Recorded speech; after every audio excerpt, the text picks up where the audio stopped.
The young talents who played the latest edition of Rangers Angels swung for the fences, showcasing what we look forward to in this rivalry. But last night's version ended with late inning heroics from two men helping their clubs in a pinch.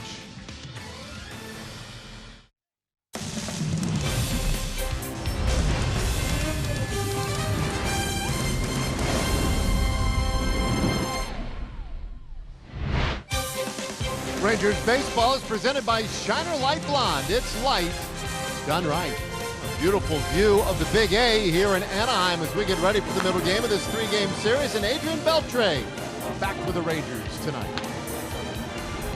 Welcome in again, everybody. I'm Dave Raymond alongside CJ Nitkowski. The Rangers and Angels in the middle game of this three-game series. Last night, kind of a dramatic finish to this one, and really the last couple of nights. We've talked a lot about the difficulty of being a pinch hitter, and we have seen some guys really do it well the last two nights. We certainly have, and it's probably one of those skills in the game that doesn't get talked about enough because it is such a difficult skill. Lenny Harris, of course, the all-time pinch hit leader in Major League Baseball. We saw some dramatics on Sunday. Joey Gallo with that big home run to dead center field. Not an easy thing to do, to come in and drive the ball out of the ballpark in a pinch hit spot. And then the Angels have seen it a little bit lately here with Jose Briseño, who's done a really nice job. You see the big home run that he hit in Houston. And then yesterday, in this game here in Anaheim, Elvis Andrus was the hero. The big base hit late in the ninth inning. That one tied the game up as Delano DeShields came around to score. But then, unfortunately, in the 11th inning, it was Briseño once again. And this big home run, back-to-back nights for him, in which he hits monster pinch hit home runs. Not an easy thing to do, but right now for both of these clubs, they've gotten some great production out of the pinch hit spot. Well, it's made for some interesting baseball these last couple of days for both these ball clubs. The other thing that they both have in common is a host of very good young players. Maybe none as good as Shohei Ohtani. Ronald Guzman has done a great job for the Rangers as well. Let's put those guys in the spotlight when we come back.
Texas Ford dealer during the Ford SUV season.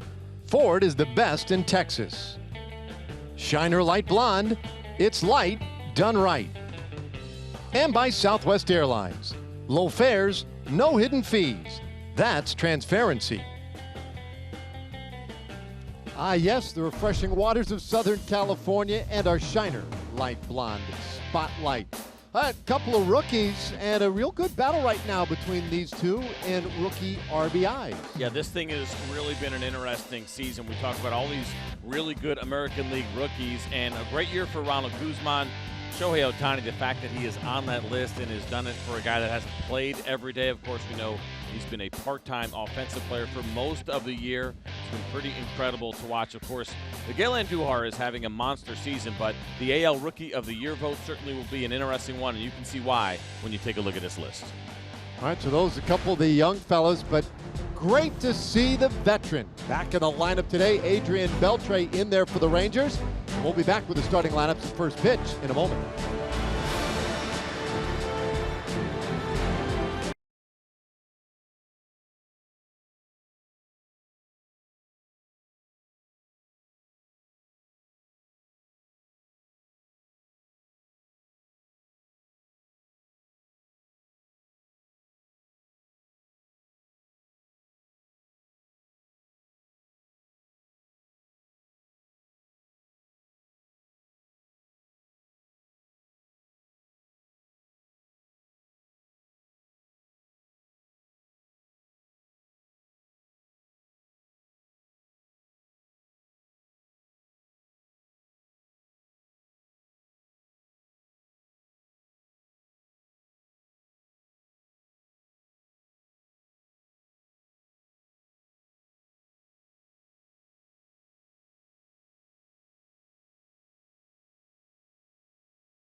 Getting set for game 2 of 3, the final series of the season between the Angels and the Rangers. And this very well could be Adrian Beltre's last trip to the Big A. And this is a team he has enjoyed playing against over the course of his career. There you see the numbers: 259 games, over 1,000 at-bats, 275 hits, 47 dingers, and 167 RBIs. Adrian in the lineup tonight and that DH position. That hip pointer still an issue, but obviously Don Wakamatsu wanting to get him on the field as much as possible, and Adrian wanting to be on the field as much as possible in case this is in fact his final season, guys. Yeah, important, I think, for Adrian, important for the Rangers, and listen, for these fans. Everybody wants to get a shot to see Adrian Beltre as we get ready to go tonight. And our Southwest Airlines starting lineup: Delano DeShields leading it off in center field, Elvis Andrus at short, Shin-Soo Choo in right field, Beltre, Odor, and Jurickson Profar at third base in the middle of the order. Gallo in left field, Chirinos catching, Ronald Guzman at first, rounded out. And we'll take a look at the pitch arsenal so far and what we have seen from Matt Shoemaker. It's only been 5 starts so far this season, but the Shiner Light Blonde pitch arsenal: it is the two-seam fastball 34% of the time, the split finger, the slider, the four-seamer, and the curveball. And check out that opponent's batting average against the split, just 143 so far this season. Well, he gets that first one in there for a strike tonight. We are underway. Middle game of this 3-game series. Low, it's 1-1 to DeShields. Delano, you see there at the bottom of his stat line, the 10 bunt hits. His speed, a difference maker in the top of the order.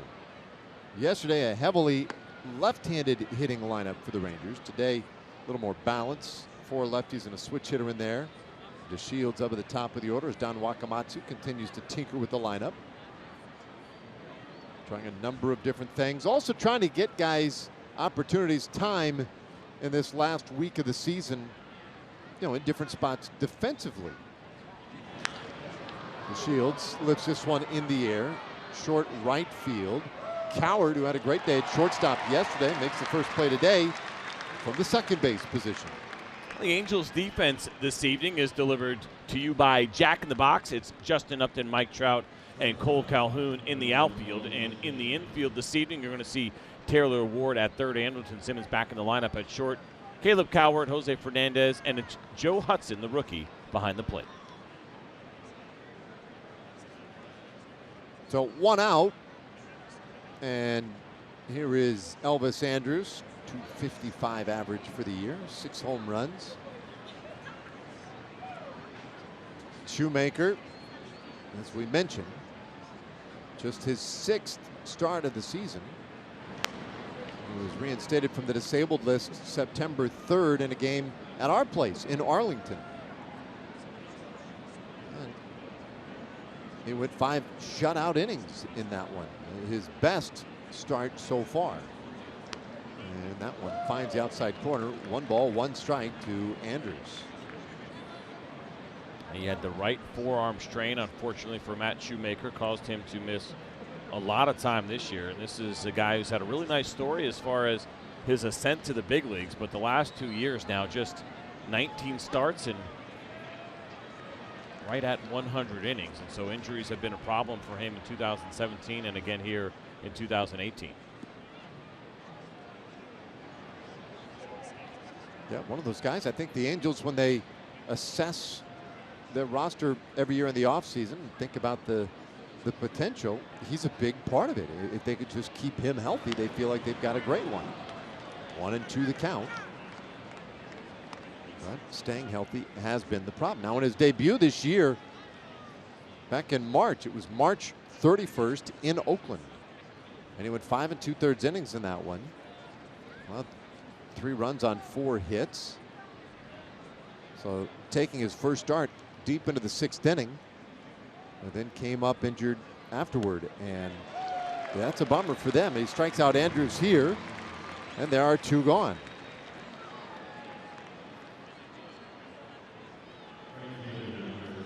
Well, here's Chu batting in the 3rd spot in the order.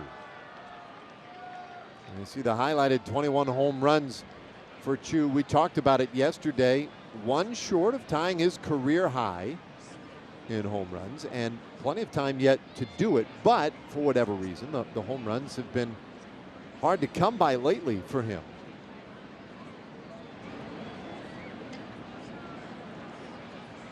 And it hasn't felt like one of those situations where he's pressing, that he's worried about trying to set any kind of career high in home runs. Chu never really gives off that kind of vibe. Even when the hits aren't falling in, the at-bats still look pretty consistent. You may see a little bit more swing and miss during his struggles, but it's not like his swing gets real big and he's trying to yank the ball out of the ballpark. Just the 1 homer in the last 42 games now. And he's had some stretches this season where, I mean, he's been red hot in terms of power. So do kind of come and go for him. The one thing that doesn't change much, though, is his ability to give a good at bat, work a count, and get on base. Getting on base at a nearly 380 clip this year. And we were talking about him hitting in the 3 spot tonight. First time he's done it all year. Over the course of his career, you know, he's been so steady. He does have nearly 1,300 plate appearances as a 3-hole hitter.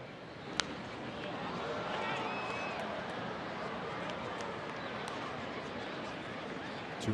Mentioning his on base this year being nearly 380.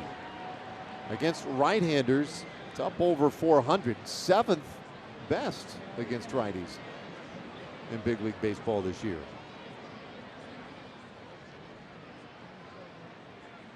Two.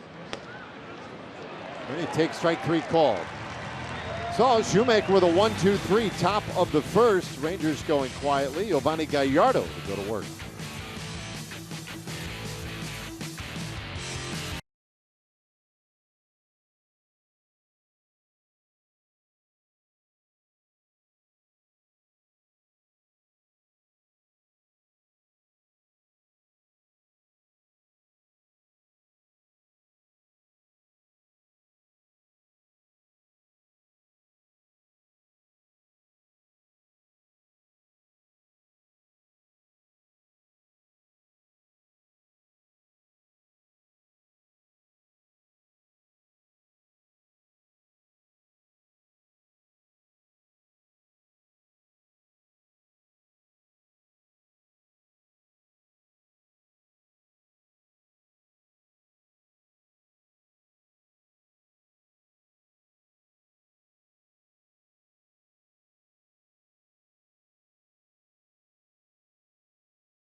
By Southwest Airlines.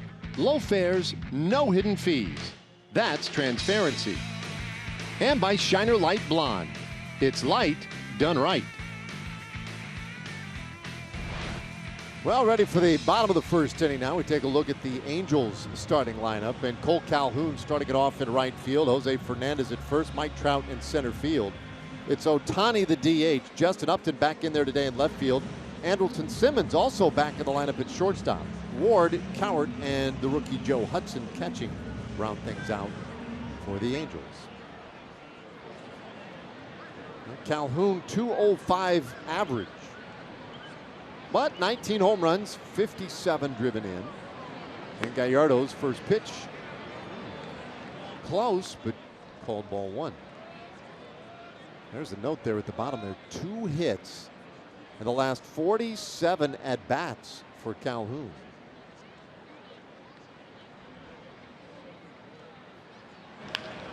Hits this ball on the ground down to first base. Routine play for Guzman, 1 away. Let's go ahead and take a look at the pitch arsenal for Giovanni Gallardo, which is presented by Shiner Light Blonde. 4-seam fastball, 2-seam fastball. You see a slider, curveball, changeup. He uses all of these pitches a lot. This is a true 5-pitch mix, or really 4-pitch mix when you look at the couple of different fastballs that Gallardo uses. The slider, you see just that 214 opponent's batting average against that pitch. It has been a good one for him. It's also the pitch in which he has registered the most strikeouts, 20 of them so far this season. All right, Jose Fernandez, the hitter, and a breaking ball right in there, strike one. Couple of lefties up at the top of the order for the Angels, and then that fella, Mike Trout.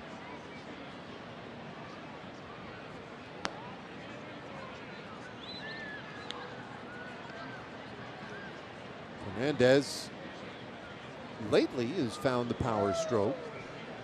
Half of his hits recently have been for extra bases, and he fouls one away. It's 1 and 2. 259 average this year for the Angels' first baseman.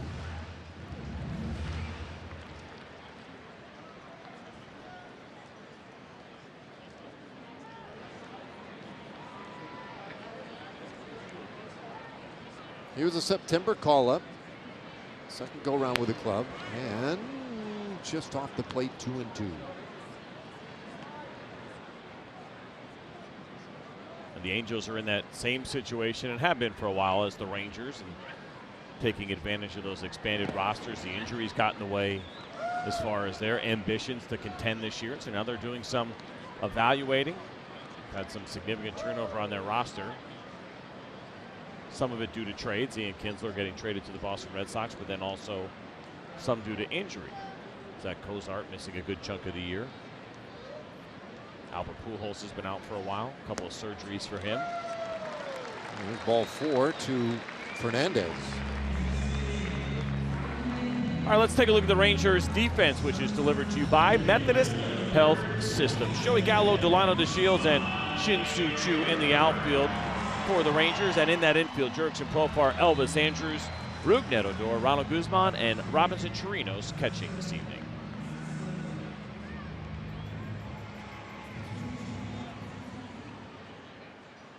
A man aboard for Mike Trout. A strong argument once again could be made for Trout as MVP in the American League. And there's also a likelihood that he will miss out on some votes this year in the American League. He's got the best on base percentage in baseball at .459.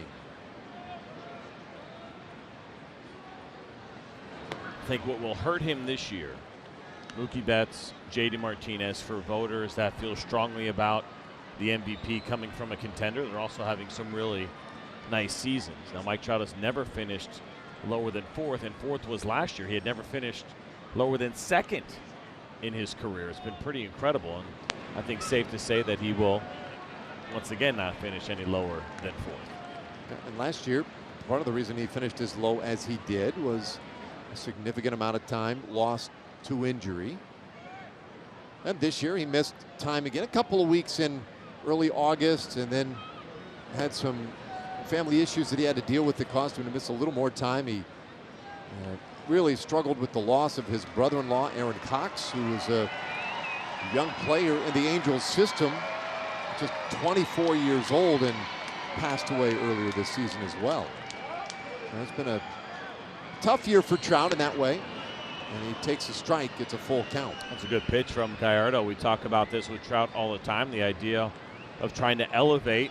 You'll pick your spots here and there where you go down in the zone. Now, Giovanni Gallardo does not have the overpowering stuff, and so command, mixing the pitch is really important against Trout. Let's see if he tries to go up and in or maybe down and in again.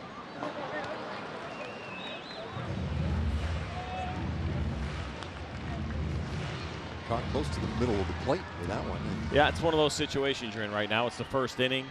Obviously, don't want to put him on back-to-back walks. It doesn't get any easier with this lineup and Ohtani waiting on deck. At the same time, catch too much of the plate. We know Mike Trout can make you pay. 3-2. And they'll put him on. So back-to-back walks here in the first inning. Well, we saw Shohei Ohtani hit a pretty incredible home run in last night's ball game. This was against Adrian Sampson, a no-doubter. It was 113 miles an hour and 428 feet, but I think you described it perfectly as majestic because of the height, 146 feet on the apex. Shohei Ohtani continues to impress with the bat. Well, the rookie steps in with a couple of men on base, so a tough spot now for Gallardo.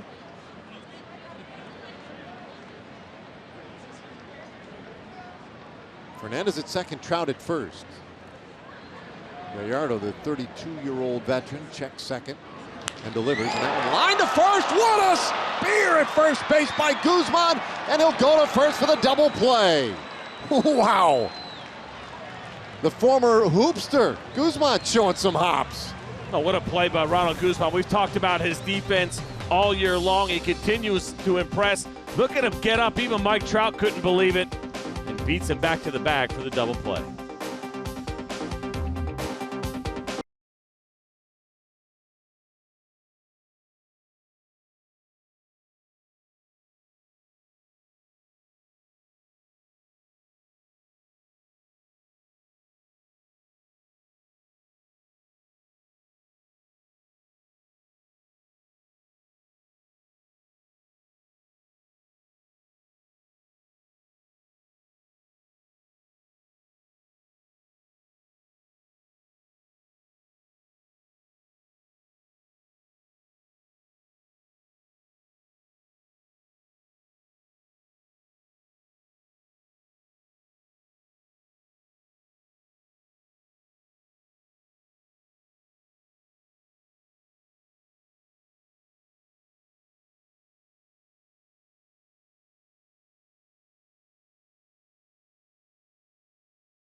Work and glove work by the first baseman, Ronald Guzman. And if you guys will remember, we inquired about that wingspan a couple of weeks ago. And so I got out the tape measure in the clubhouse last week when we were back at home and actually measured Ronald Guzman's wingspan. The verdict, 78.5 inches. So 6'6.5", which is just a skosh over what Guzzi is listed at height-wise. So 6'6" is what he's listed at, and he's got a wingspan of 78.5 inches, so just even a little bit longer than the length of his body, for what it's worth. Yeah, didn't you say that? Were you the one that said that? Yeah. it's usually the same. Yeah. I was like, come on. Yeah, your wingspan is generally your height. Well, within reason. Is that so weird, though, that that's the case? I mean, it is kind of odd. It doesn't, like, why? Well, you know what I mean? Like, that's a bigger question I don't think we'll be able to quite tackle. Yeah. 0-2 on Beltray. This is a great play that he made, using all of that wingspan to get to it. And, you know, the adage is freeze on a line drive. That's not your standard line drive, right, in the infield. Mike Trout's thinking that is going to be a base hit into the corner. I'm going to try to score on that. And that's why he took off so aggressively, and Ronald Guzman just does it again. How about the way the inning went? I mean, it was pretty much the Ronald Guzman show. Ground ball to him, gets the first out. Couple of walks, line drive to him, gets 2 more outs. You only needed 3 guys on the field that inning. Robinson Chirinos, Giovanni Gallardo, and Ronald Guzman.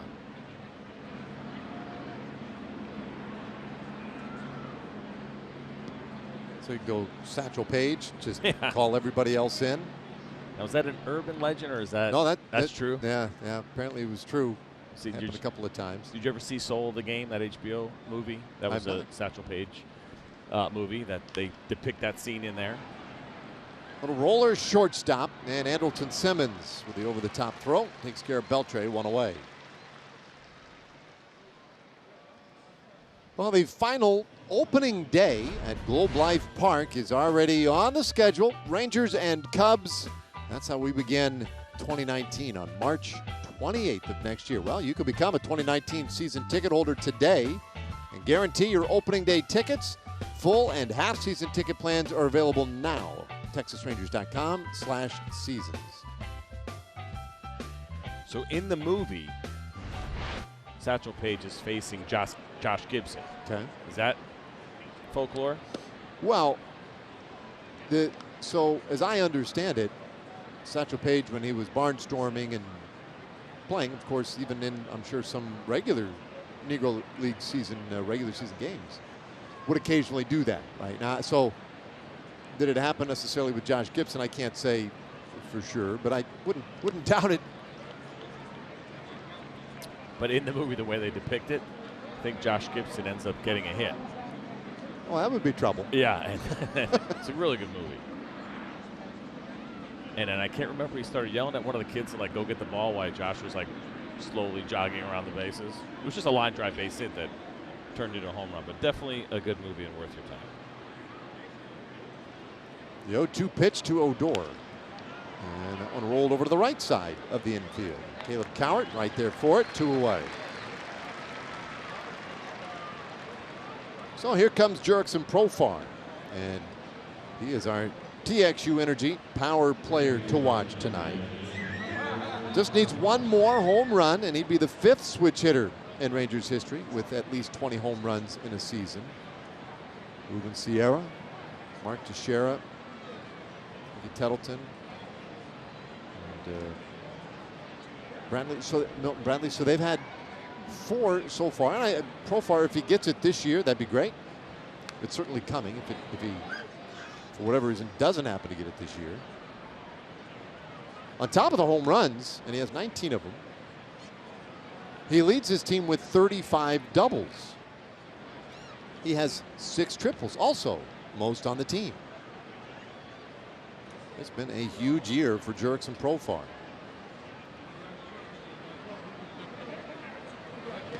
Shoemaker jumps ahead 0-2, as he has this inning with every hitter.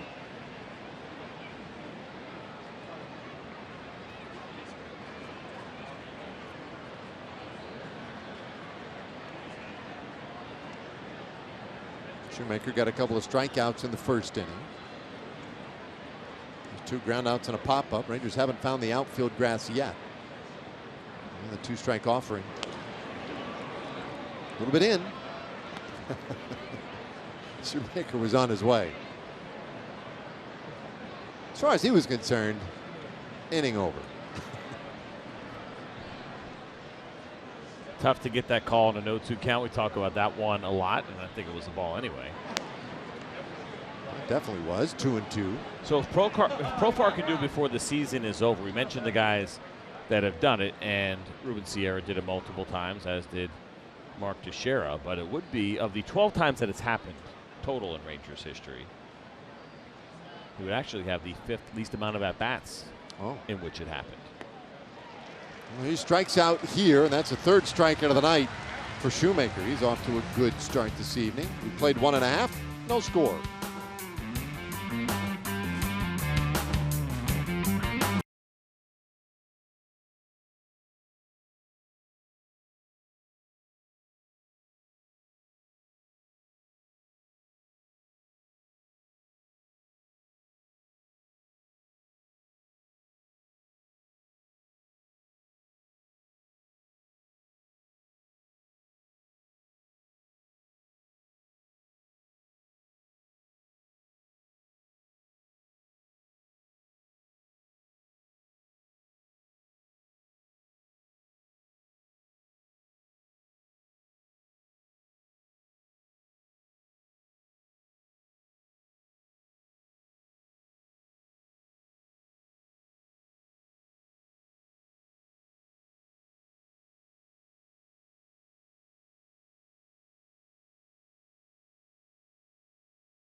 Visit your local Buick dealer.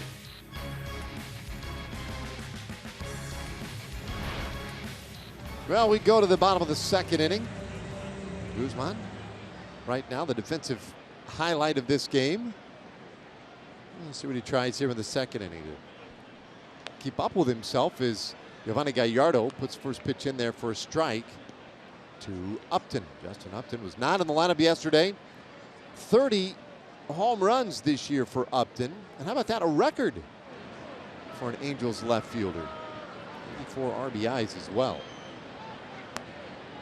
So what has long been a black hole of no production for the Angels, suddenly now they have an answer, and a good one out there in Upton.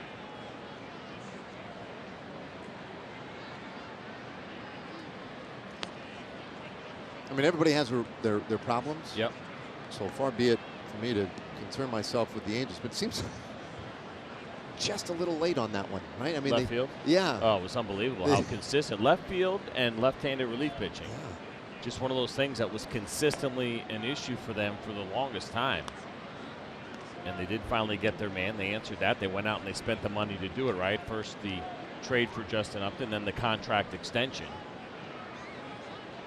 Listen, they've done a good job as far as putting a competitive roster together. They just haven't been able to keep their pitchers healthy. Little pop-up, short right field, and Odor out there.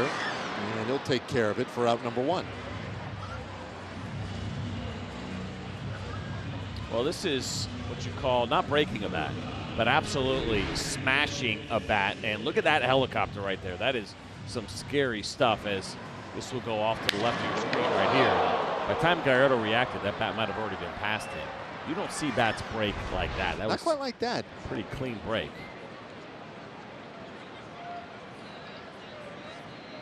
So Andrelton Simmons. This is all barrel. Looks like it breaks right around. Look at that. Wow.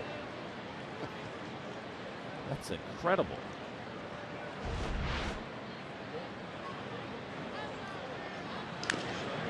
Slow chopper to third. Nice charge by Profar, and he throws out Simmons, 2 away.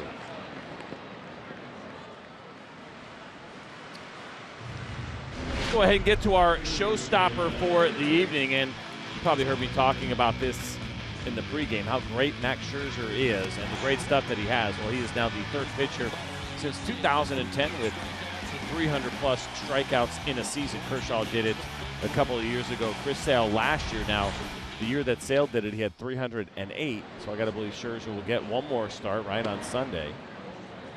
And will he be able to pass what Chris Sale did? Because he should be able to pass what Kershaw did. He struck out 301 that year. So if you can get to 309, now you're talking about the most strikeouts that we have seen since 2002. And you remember when, I think it was StatCast or Baseball Savant, when you could look up really cool pitch data, fastest pitches, and then they literally had an Aroldis Chapman filter where you could click on it and it would take him out, and then you could compare everybody else in the league. They need to do that with Randy Johnson for 300 strikeout seasons. A towering fly ball to left field by Ward, and that makes for a 1-2-3 inning now for Gallardo. We're off to the third.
To remind you to click it or tick it, day and night.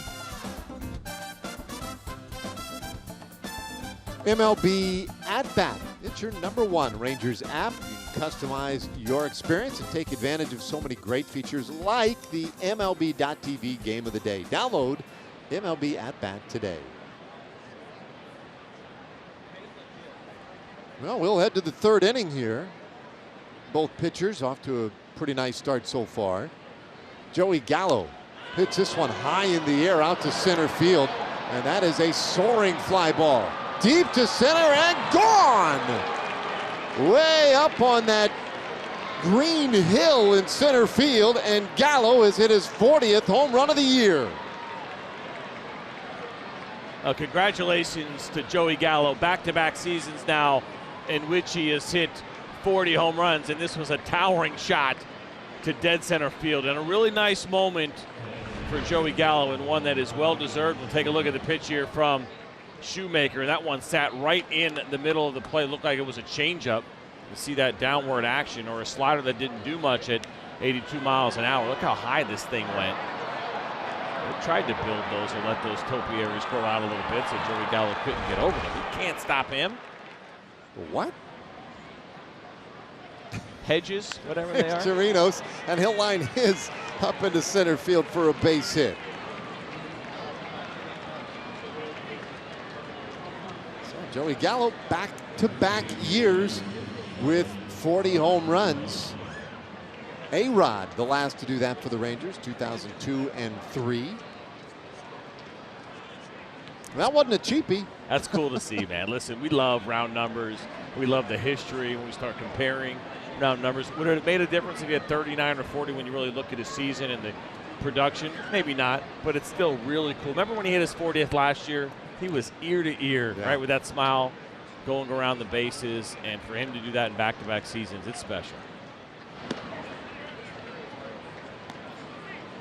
Yeah, he's got to be very happy with that, right, Emily? Yeah, I mean, you saw the look there on his face, and especially when you look at the player that Joey is, and that he is a little bit of an anomaly. The fact that he's able to hit so many bombs, but he strikes out so much, a part of his game that he's trying to work on. So to be able to bring that value to the team is very important to Joey, because he knows that's his strong suit, and especially when you juxtapose it against the high strikeout numbers. And so it is a feeling of accomplishment for him. It's something that he absolutely recognizes, and if it wasn't obvious before, his reaction there in the dugout, I think is pretty clear indication of it.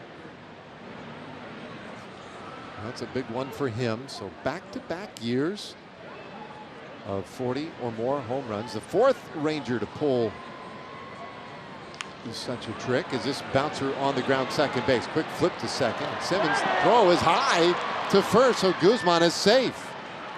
He's on via the fielder's choice. That goes 4-6 to erase Chirinos. That's not something you see every day. We know Anderson Simmons has got the great arm, but for the Angels, they have been so good in these spots and really look like it should have been routine. And of course, it won't count as an error. You never assume a double play, but if you're going to assume anything, I would assume that Anderson Simmons would make that throw just about every single time. And that was a shot at double play number 170. The Angels have turned the most double plays in the game.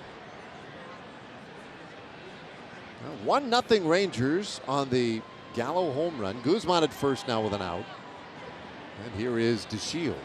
Delino 0 for 1, popped up in the first inning. And he's bunting, third base side, charging with a bare hand and then kicking the baseball. Ward will scoop it up in foul ground, but everybody's safe. And DeShields with his 11th bunt hit of the year. Well, that's not something you see every day. I mean, we kind of use the phrase kicking it around, but you don't actually see infielders kicking the ball around the way that Ward just did on this one. Nice job by Delino as he deadens that ball. There's a high bounce there. And Ward tried to go with the barehanded play and then couldn't come up with it and ended up kicking it. Of course, Delino with the great speed down the line. The Rangers have been really good between Rougned Odor and Delino DeShields. You see his 11th bunt hit. That leads the American League. Of course, we've seen Ruby do an excellent job with his bunt hits this season as well. So 2 men out there for Elvis, and he swings right through strike one. Well, we showed you that note a moment ago about Gallo with back-to-back 40 homer seasons, and that A-Rod the last to do it. Worth pointing out, Alex Rodriguez did it 3 years in a row, 2001, 2, and 3.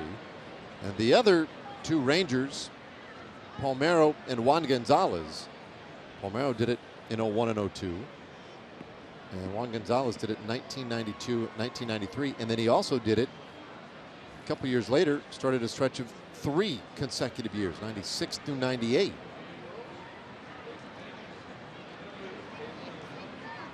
Gallo joining some pretty good company right there.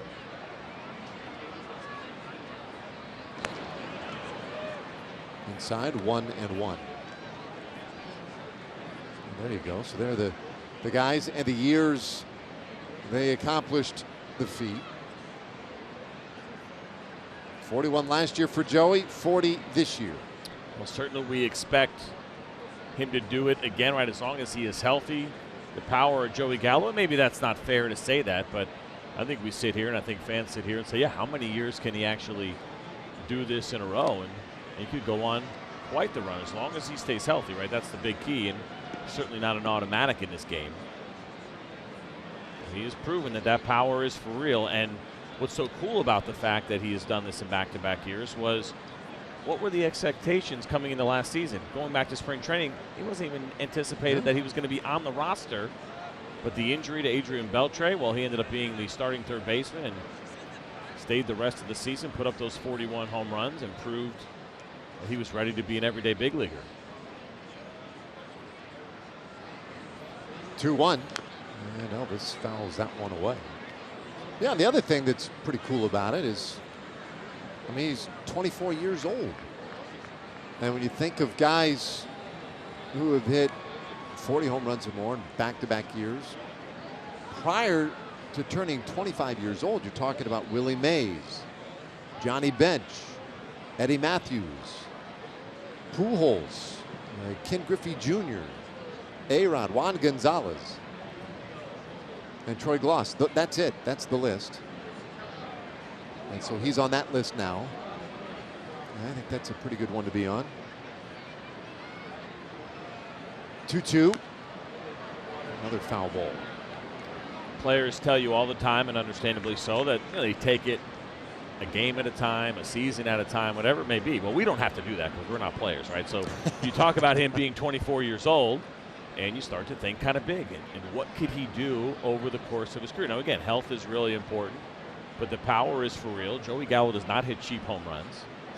He absolutely smashes them. And could he go on a run where, say, he's averaging 35 home runs through even his age 32 season? I think that is perfectly reasonable for a guy like Joey Gallo. And then you start compiling those numbers. They're pretty big. Fly ball to center field, and Trout takes care of it. 2 gone. All right, time for a Chevy game break. Let's check in with Rick Renner.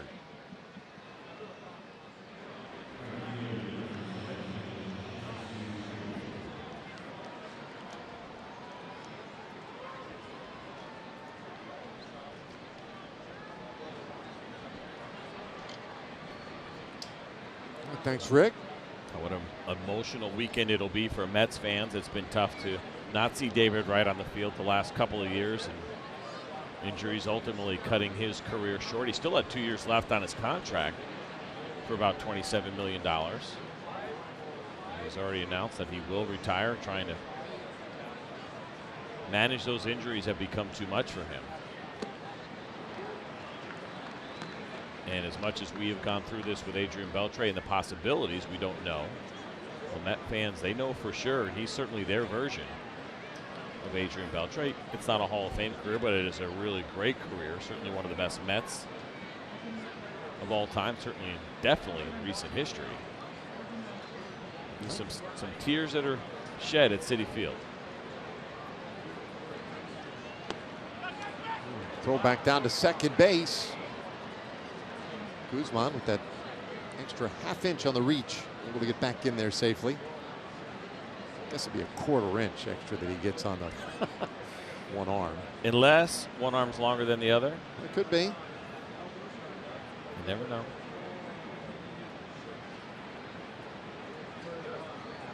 He might be leading the league in batting gloves in the back pocket. I think he's got them stuffed in both pockets.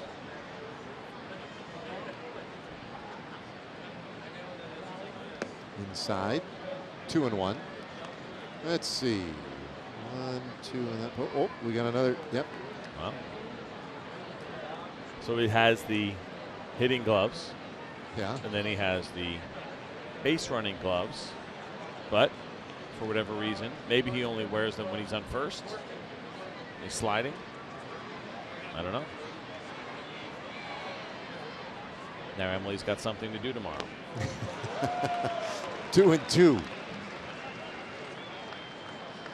Always found that to be one of the more interesting things on the bases. The number of batting gloves guys will carry around with them as they run the bases. Yeah. Gotta have them.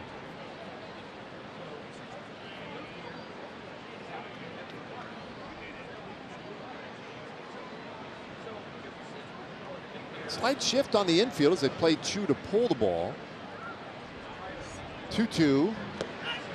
And he strikes out swinging, and the inning is done. Rangers leave a couple, but Joey Gallo wowed the fans here with a soaring shot to center field. Number 40 on the year for Joey Gallo. And the Rangers lead 1-0.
the Angels by a score of 1-0 thanks to this man right here, Joey Gallo, on that slider. And StatCast AI is powered by AWS, and we're going to show you the exit velocity of 108 miles an hour, that distance of 4.13 for Joey Gallo. The apex, any guesses?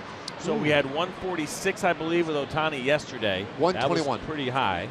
It was 148, actually. 134. Okay.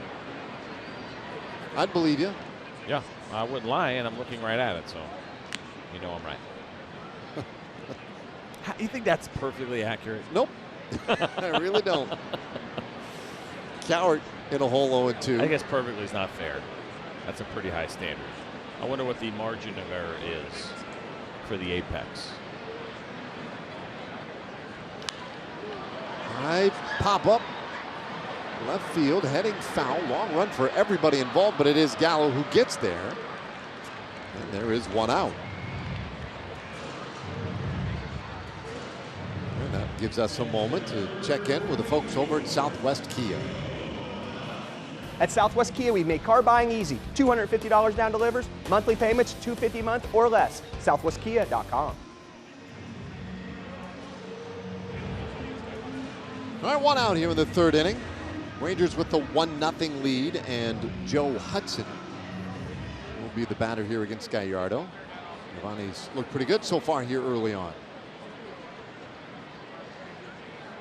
Hudson 1 for 7. This is just the 7th game he's played. Hits this ball hard out to center field, but the Shields runs underneath it, and there are 2 away. It's always fun to watch Delano coast like that. That ball was pretty well struck and looked like it was going to fade away from him. And, I mean, him and Tochi both, right? We've seen them out there. And even Joey Gallo, I mean, obviously not as fast as those guys, but the coverage in the outfield has been really good.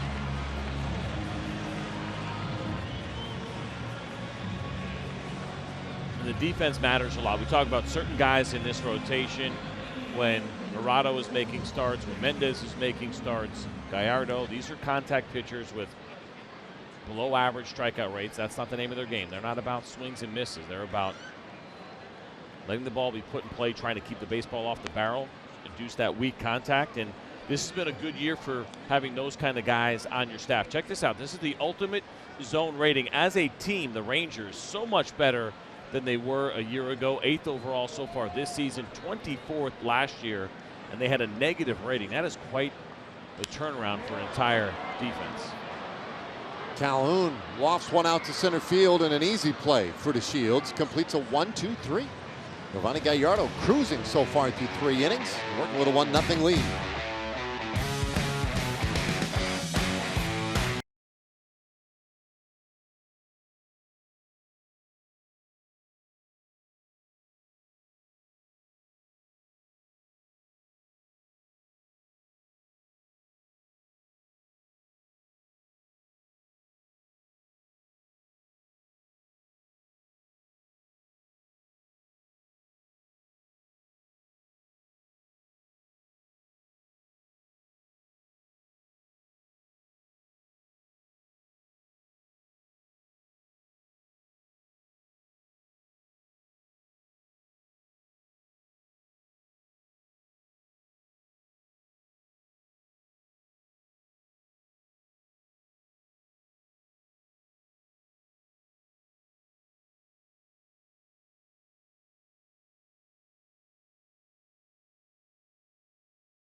A legendary logger for legendary moments. Rangers fans, this bud's for you.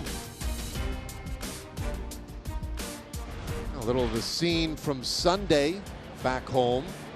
Beltre walked off the field in the 6th inning and got a great salute from his teammates and from the fans back at Globe Life Park. What an emotional and memorable moment that was. Beltre now trying to give the fans a little something in each of these last 2 stops of the 2018 regular season. In the lineup today, leading off here in the 4th. And he hits this ball hard down to 3rd, but right toward one away.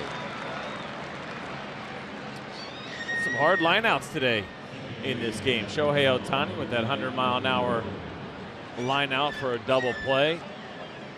Adrian Beltre, we've seen some in the outfield. A nice play by Delano DeShields last inning on a well-struck ball. So there's been some good contact tonight.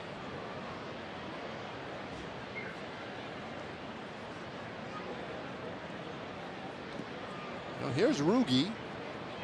Odor batting 5th today. Grounded out in his first at bat against Shoemaker. And he takes a strike. Shoemaker gave up the home run to Gallo, and in total 3 hits in that 3rd inning. Other than that, that bump he had in the 3rd, he has not allowed a base runner.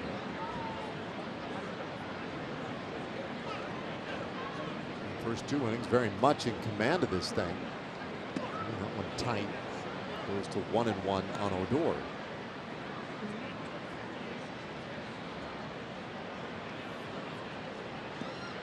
Odor lost some significant time this year to injury, and yet he's got a shot at 20 home runs for the year. Little tapper out in front of the plate, and that's a fair ball. And Hudson throws out Odor, or out number 2. Well, we invite you to entertain your guests at Globe Life Park for a night of hospitality in a suite. Suite rentals include parking passes, a suite attendant, concierge service, and recognition on the center field video board. Go to texasrangers.com/suites to place a deposit for a suite rental in 2019.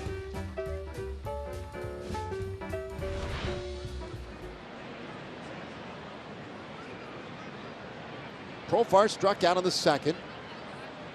Bats here in the 4th inning and puts the first one in play down that first baseline, but foul.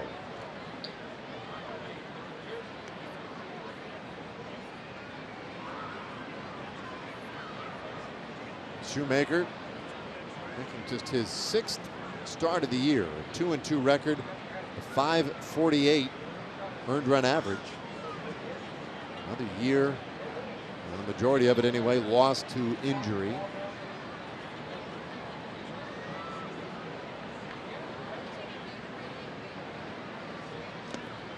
There's a swing and a miss. He gets ahead of Profar, 0-2. So for Shoemaker tonight, this is the 100th career game for him. 92nd start, but he becomes one of just 9 players in Angels history to have won 40 games in his first 100. He's already done that. Career record of 40 wins and 32 losses, a sub-4 earned run average in his career.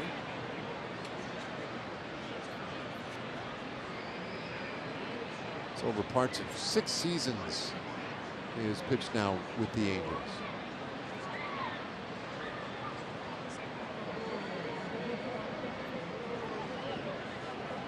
Is 1-2 to Profar. Called strike 3. A close one, but Profar down looking, and it's another 1-2-3 inning for Shoemaker. Rangers take a 1-0 lead to the bottom of the 4th.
across the bottom. A 1-0 Rangers lead as we go to the bottom of the 4th inning. Our Kubota power stats for tonight.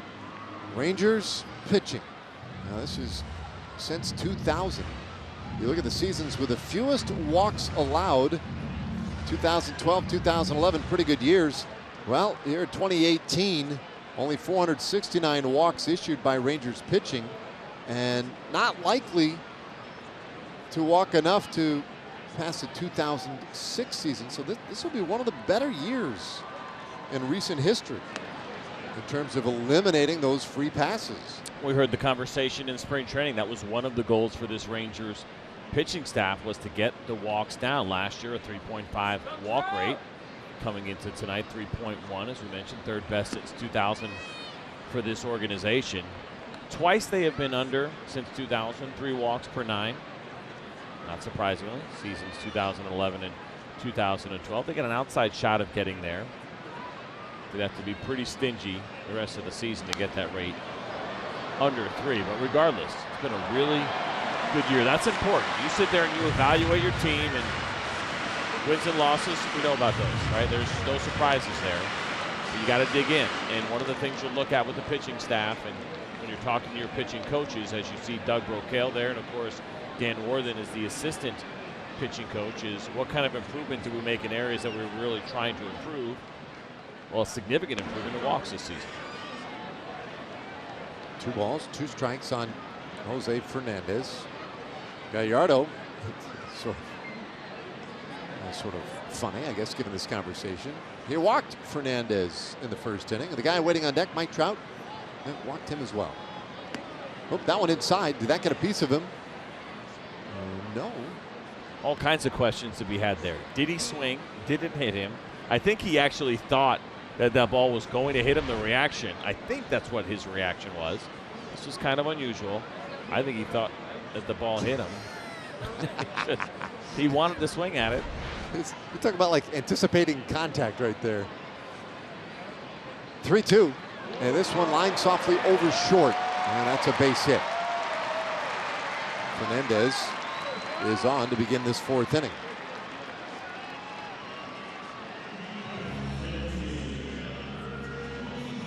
Well, first hit of the night for the Angels, and not a bad pitch from Gallardo, but a nice job by Fernandez to take this the other way after they were working him in. A lot of times you feel like that opens the outside part of the plate, but Fernandez hung in there pretty well. He lines that one to left center.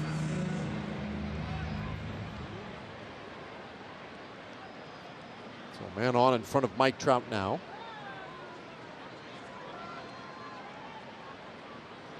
Gallardo's first pitch, up and away, ball 1. I mentioned that last year Trout missed some significant time with injury.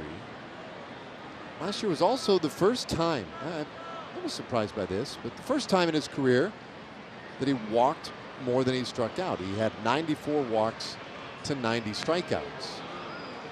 This year, he's got a shot at doing that again. He now has 118 walks, 121 strikeouts. And he's been running that pretty even most of the year. And yesterday, racked up a couple of strikeouts to upset the balance. Puts this ball out to center field. That one drops in. Fernandez around second. And now he will head to third as that one got past to Shields. That'll be a hit and then an error that allows both runners to advance. Fernandez was prepared to stop at second base, but then looked back and saw that that one somehow got past the line. And this really does kind of prove, good example of the importance of backing up your fielders. Watch Delano to Shields. Looked like he slipped a little bit with his back foot and then was unable to come up with this routine base hit as the ball is rolling toward him. But great job by Joey Gallo to make sure that he was there. It's very easy, I think, to make the assumption, yeah, it's a routine base hit. Delano DeShields is easily going to catch that. You'll see guys kind of give that half effort to back up a little bit, almost kind of just to cover themselves. But instead, Joey Gallo was all the way there like he was supposed to be. When your Little League coaches tell you to back up, that's the reason why. You got to back each other up. Well, first base empty, and Ohtani the hitter. Ohtani lined into a double play in the first inning. And it was a ball that came off his bat 100 miles per hour down the first baseline and looked for all the world like it was headed to the right field corner for extra bases, but that man robbed him. Guzman with a tremendous play at first. Now the count 1-1. Ohtani lined into a double play last night in the third inning. And again, it was a line out down to first. Guzman snared it and then made a good throw back to second base to double off Taylor Ward. Out on the big screen here, it says grounded into a double play. Yeah, they missed. There's a bouncer to shortstop. Andrews comes to the plate, and they'll get the out there. A 6-2 put out as Fernandez was moving, but that ball hit hard enough that Elvis had a play. One away.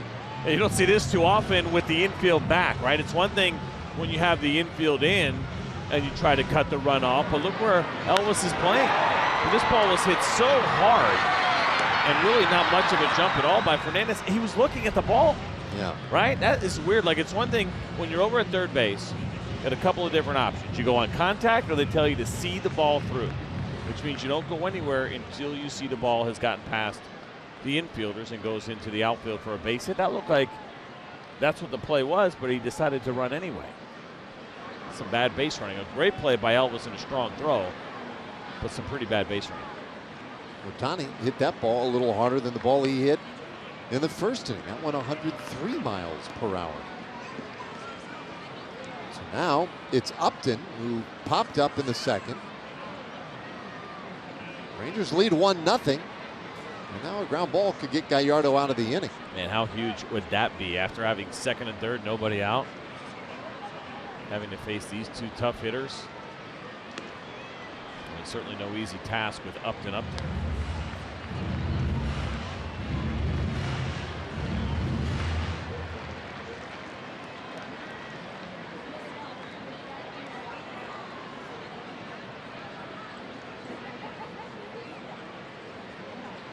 Upton has hit 211 of them so far this year. He's third most on the Angels. And Gallardo has been very good at getting the double plays. How about this? Total double plays for him. He's tied a career high with 18 this year, but look at the other years and the innings. I mean, he has tied a career high with 84 and 2/3 innings. Last time he had 18 double plays, it took him 184 innings, nearly 100 more innings. Of course, that was also with the Rangers, so that's a testament to the good job that the Rangers have done up the middle, but he's got a chance to set an all-time high.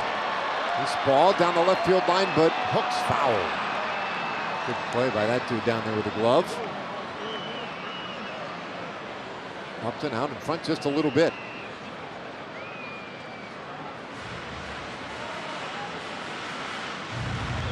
That ball was scalded as well.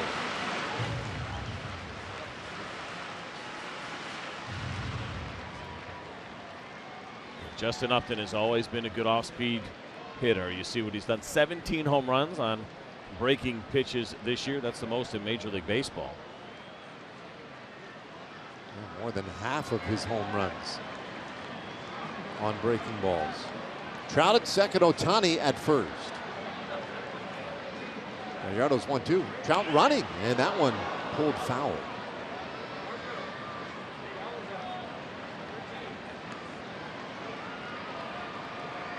Trout will head back to second base. He was bolting for third, and I didn't see Ohtani getting anywhere near the jump. And Elvis is telling him, don't ever do that again. What are you thinking? Well, you see where Odor is playing, and that's because of the shift with Upton, and so you'd think he could keep him close. But if Gallardo had fallen into the same holds, fallen to a routine, it's a little bit easier. Doesn't matter where the infield's playing. Near miss right there, 2-2.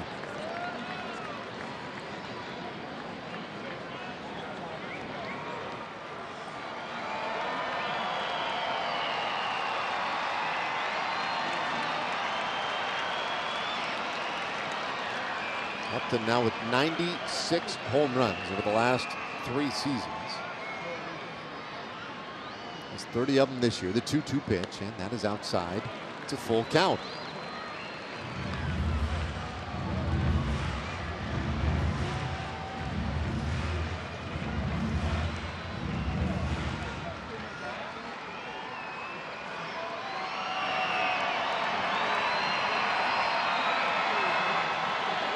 Pretty good Tuesday night crowd here tonight. And they are encouraged by the way this inning has developed. 2 men out there, the 3-2 pitch, and this one fouled back our direction. And we'll do it again.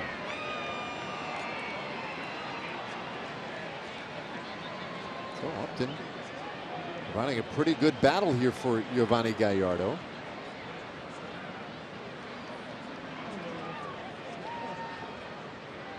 This will be the 9th pitch of this at bat. Upton this year only hitting 191 in 3-2 counts. Kind of surprising. Came hitting 262 on the season.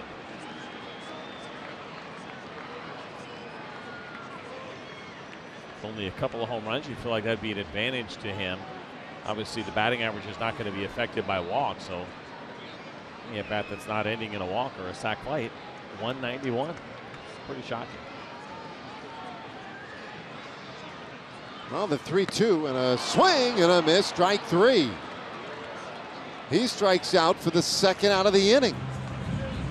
That's a great job by Gallardo. You mentioned the depth of this at bat, and on pitch number 10, or excuse me, number 9, he gets him.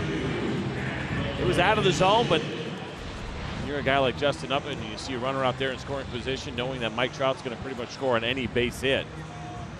Sometimes you get a little bit anxious, and Gallardo was able to take advantage of that. That was strikeout number 173 for Upton. And so now the 2 base runners are going to be left to Andrelton Simmons. Be careful Grounded there out last early. time. He's the guy that comes out hacking. You have that long at bat. Sometimes you get a little lazy first pitch. Hits this ball out to center field on the run for it to Shields, and he gets to it to end the inning. Bad start, but Gallardo gets out of it with no damage done. We go to the 5th inning, and Joey Gallo hit the home run earlier. He'll lead it off when we return.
Back in the 3rd inning. You can take your Rangers fandom to the next level and own a piece of the game. Yeah, see how you can get everything from game-used baseballs to bases and bats, as well as a lot of autographed memorabilia. Go to TexasRangers.com/authentics to find out more. 5th inning. Gallo with a home run in the 3rd. It was his 40th of the year. Shoemaker out there in this 5th inning. The right-hander's first offering on the way. Outside.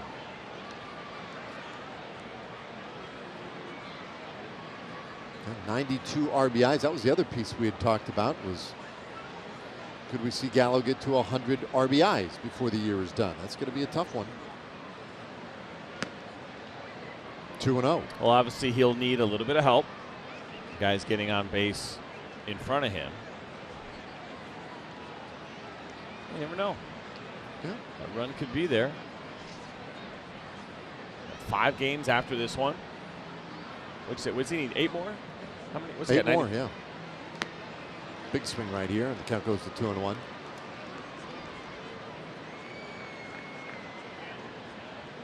And then there's this tracker.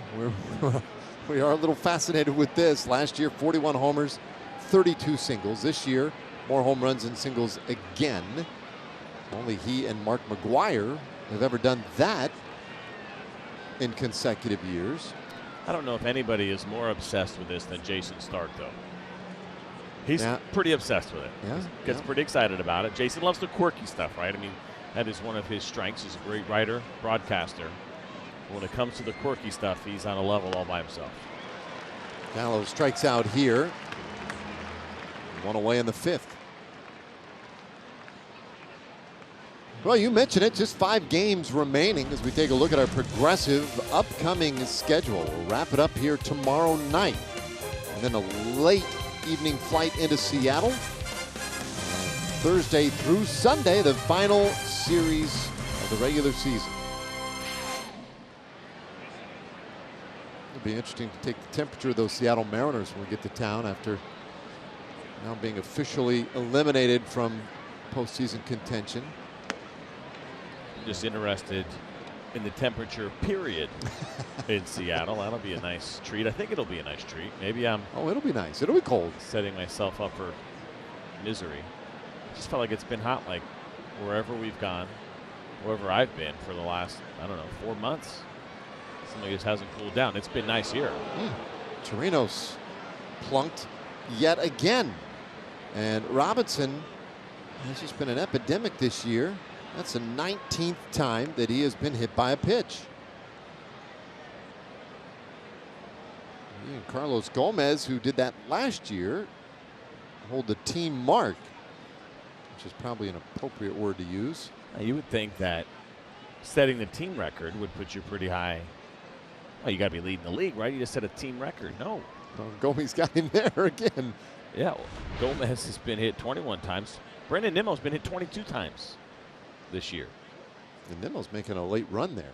But what's so amazing about it is you see this one more time here with Robinson Chirinos, and he's still getting checked out over at first base. What's amazing about Nimmo, right, he's got 517 plate appearances, and he's got 22 hit by pitch. Carlos Gomez, just one behind, but with 116 less at-bats or plate appearances. Yeah. With 21. Derek Dietrich has 20, and not surprising, Anthony Rizzo also has 20. Anthony Rizzo stands right on top of the plate. He seems to get a little frustrated by some of those hit by pitches, but his stance is there's no room to miss in whatsoever with him. He's going to get hit. Not intentionally, but just because of the stance.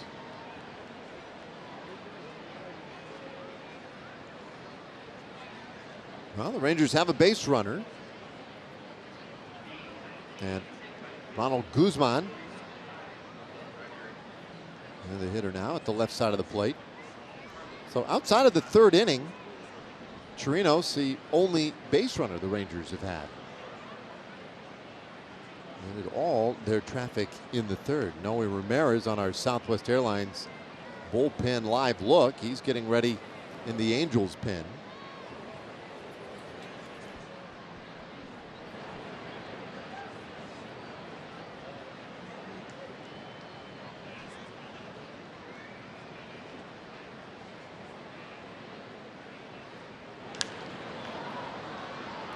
Won the count.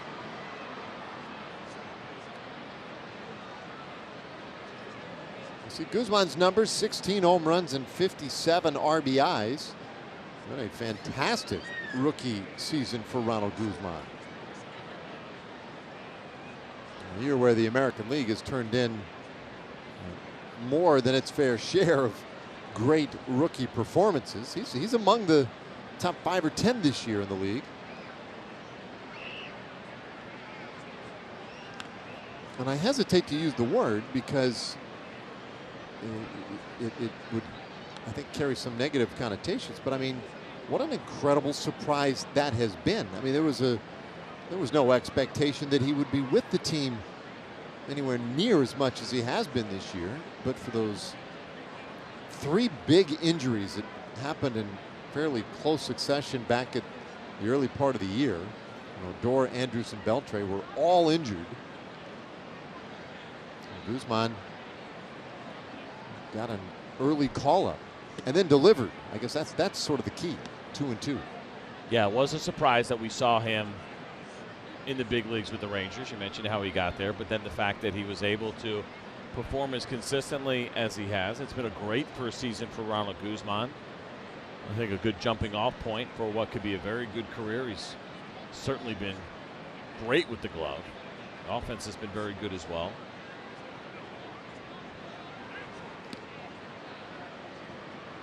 And you're sitting there when you're in his spot, you're working toward it, you're waiting, but you're also looking up at the roster when the season starts and you're how's this going to work out? How am I going to, what can I do to force my way to the big leagues? Well, you get the opportunity maybe when you weren't expecting it, but he's run with it. Chirinos edging off the bag over at first. And that one in the dirt. Good smother back there by Hudson. It's a full count.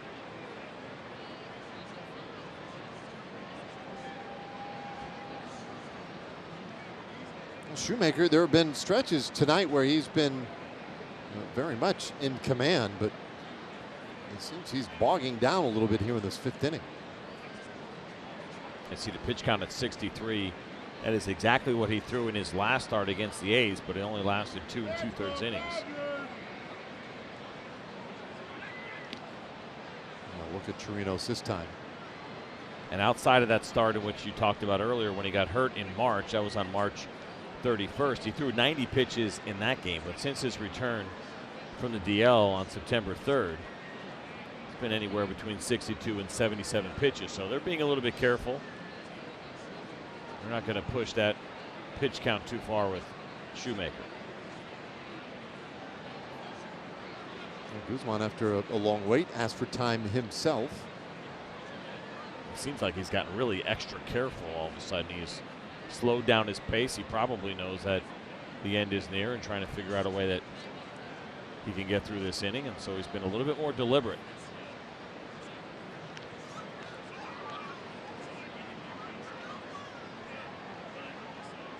(3-2).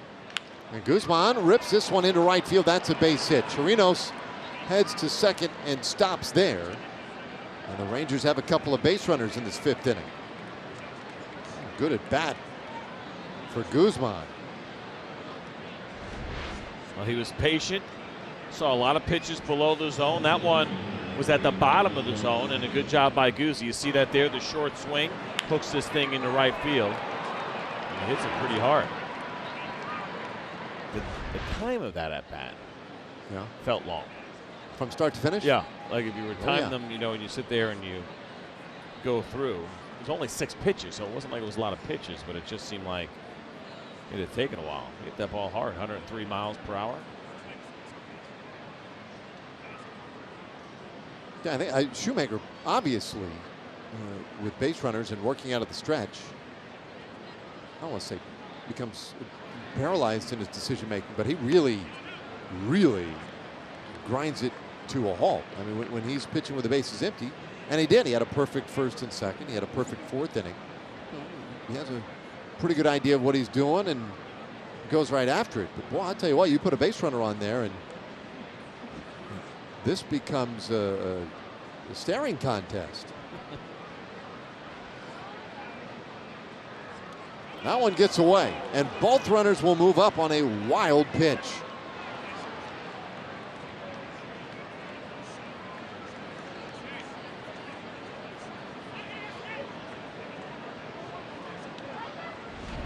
Let's take a look at this pitch here. We saw some pitches against Ronald Guzman that were intended to be down. Hudson, I don't want to say he got a little bit lazy, but was not anticipating a potential ball in the dirt, maybe because the fastball's coming. He was unable to get down. Tried to back pick that ball and flat out missed it. I would guess not to Mike Scioscia's liking. So now second and third with one out. First base empty. Corners are in, and DeShields takes on the inside corner for strike 2. Lionel laid down a beautiful bunt in the 3rd inning. The 11th bunt single this year for him. So this is interesting, right? We just saw this with the Angels when they were up, and we saw Elvis Andrews throw a runner out at home plate. Well, Anderson Simmons right now is playing back. He's got an unbelievable arm. Robinson Chirinos does not run particularly well, so the secondary lead is going to be important. With one out, they have to make a decision. He was just sitting there having a conversation with Tony Beasley. What do you do in this spot? Do you go on contact up the middle? You go on contact, period? Probably not. But if you see a ground ball up the middle, if you feel like you got a good secondary lead, you take that chance, but know that you got to go hard, especially if it's hit to Simmons. I think you do, right? I think if it's up the middle.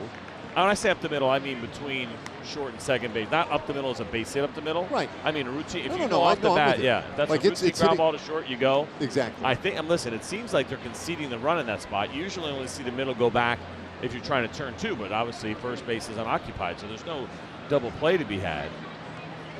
Because I think the situation we saw earlier was one where it just so happened that the ball was hit 103 miles per hour on Yeah. top of it. Yep. You know, I think you have to put that pressure on the defense. If they're going to play back up the middle, if they hit it to, or if Delano hits it to short or second, I'd say you're bolting. I'm surprised they're not playing at least halfway. Swing and a miss, and DeShields strikes out, so 2 away.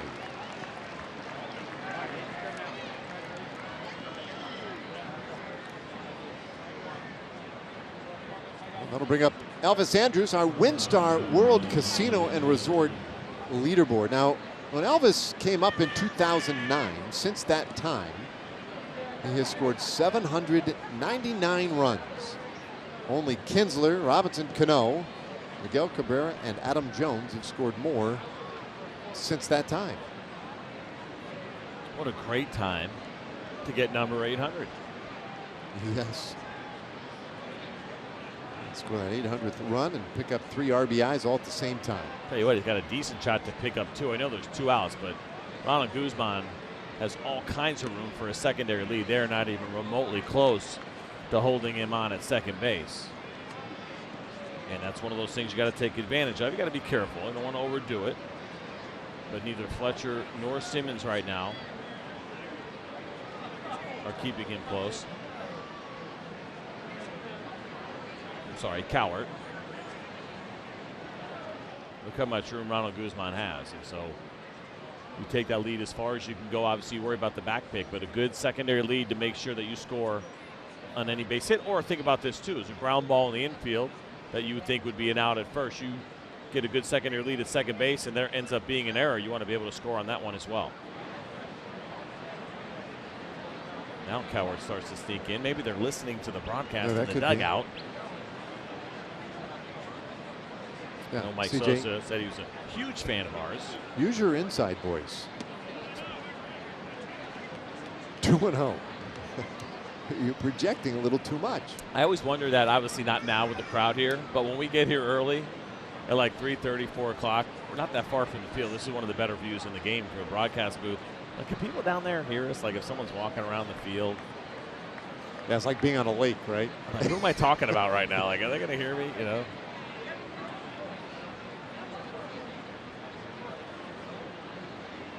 Two-0.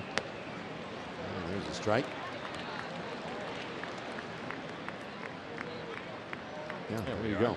This is our vantage point, and it is spectacular. Yes. We're close to the field, not all that high. One of the better broadcast setups in the league, largely for our vantage point, secondarily for John Reynolds. I thought you were going to say Fitz. And Fitz, yes, of course, Fitz.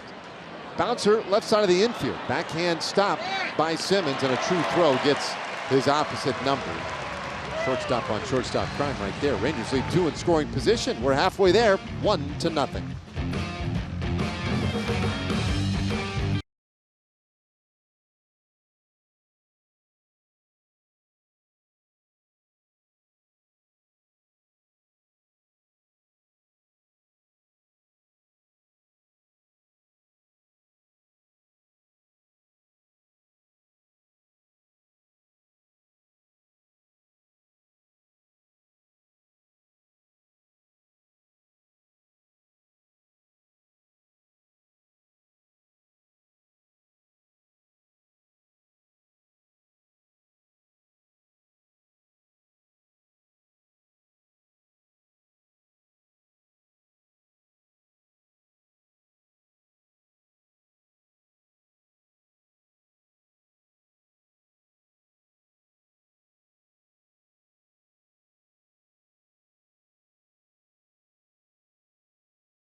Shiner light blonde, it's light done right. Beautiful scene outside the Big A. 1-0, Rangers on top here as we go to the bottom of the 5th inning. Yeah, the final season at Globe Life Park next year. Full and half season tickets are on sale now. And as a 2019 season ticket holder, the great news is you secure your place in line for season tickets in the new Globe Life Field, which will open in 2020. Get your tickets at texasrangers.com/seasons or call 972-RANGERS. Okay, bottom of the order here for the Angels in the 5th inning. And Ward fouls the first one off his leg for strike 1. Taylor Ward, Caleb Coward, and Joe Hudson.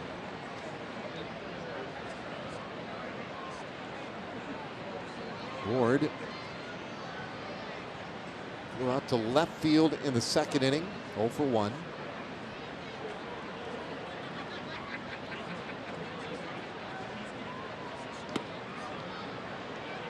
And off the plate, 1 ball, 1 strike.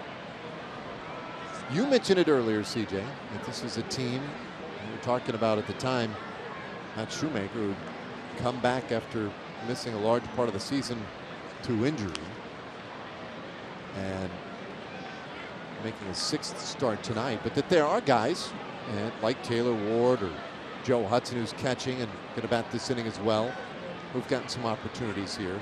The Angels have used 60 players. This year? Yeah. What? And that is a new franchise record. They've used 60 players already this season. Now, the Major League record for players used in a season set by the Rangers in 2014, marred by just catastrophic injury in 2014. The Rangers used 64 players. But the Angels have seen 16 guys make their big league debut this year.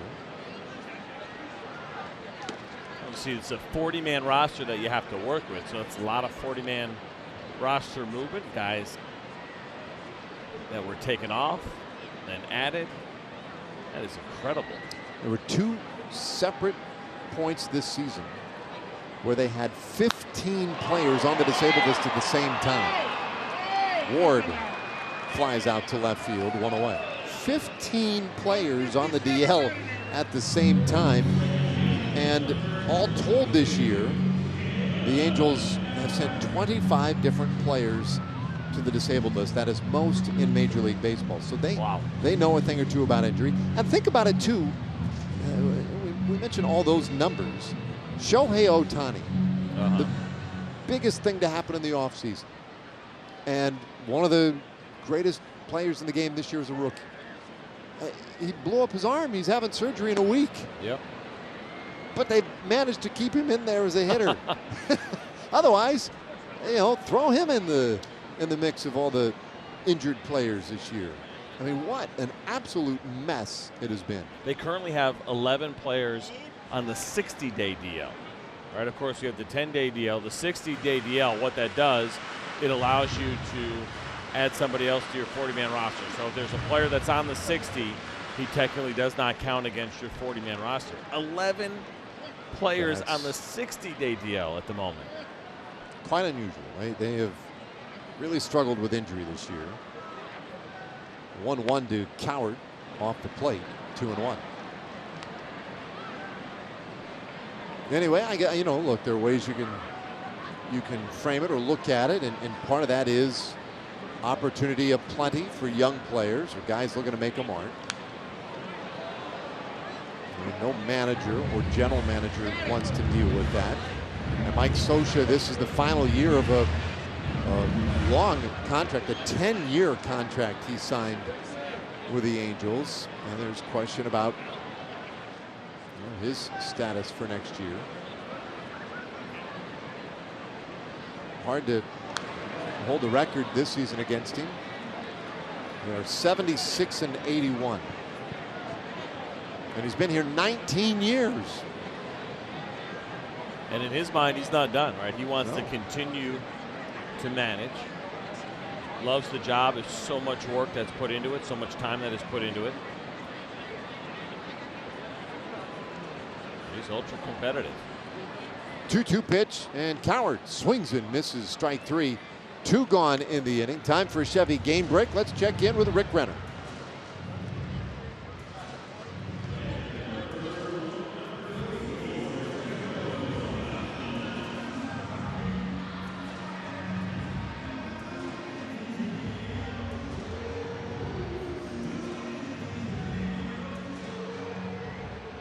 Oh, doctor. That's what we want to see. Not that we're rooting for one team over another. We just want to see some really competitive baseball here down the stretch. And the idea of that National League Central still being up for grabs.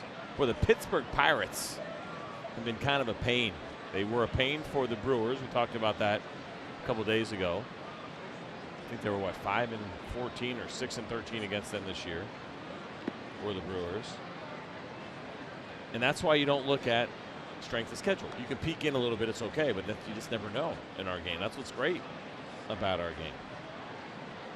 That is the 8th inning with the Pirates leading 6-0 right now over the Cubs. 1-1 pitch.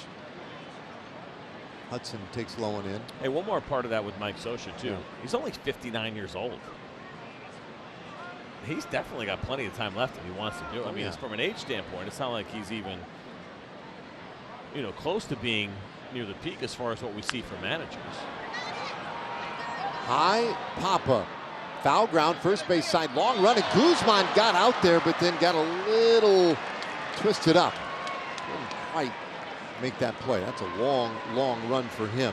And he was the only one that could get that, too. And you're right, he had a long way to go. This is a really difficult play for a first baseman. He got a tough decision to make here, whether or not, you see how he started with the glove up high and then kind of changed his mind and wanted to go with the lower glove and kind of the basket catch, but that was a last-minute decision. That is really difficult to do for the big man. It was a great effort.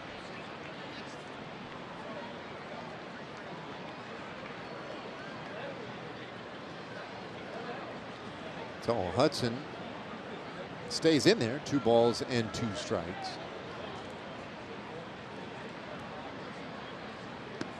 That one off the plate, so a full count.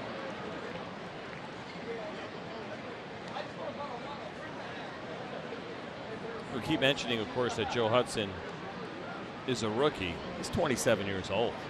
It's a cool opportunity for him. Finally get a chance in the big leagues. Bouncer, third base. Profar has it.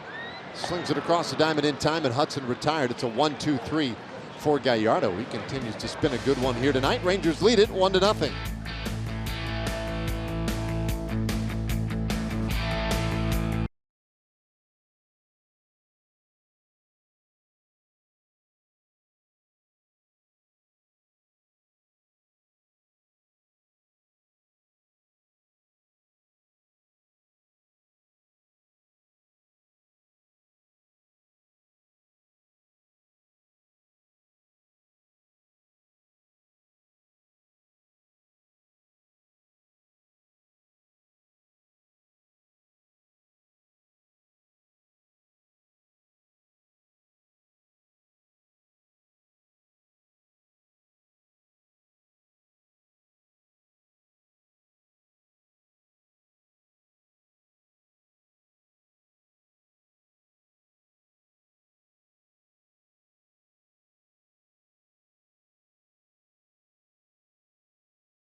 GMC.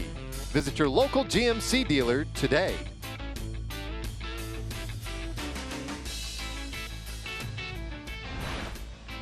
Well, 1-0 as we go to the top of the 6th inning. Rangers on top. And we get a new pitcher in the ball game for the Angels. Noe Ramirez checking in. Yeah, that ERA a little bit high, but he's done a really nice job. 93 strikeouts in his 80 and 2/3 innings. Very respectable.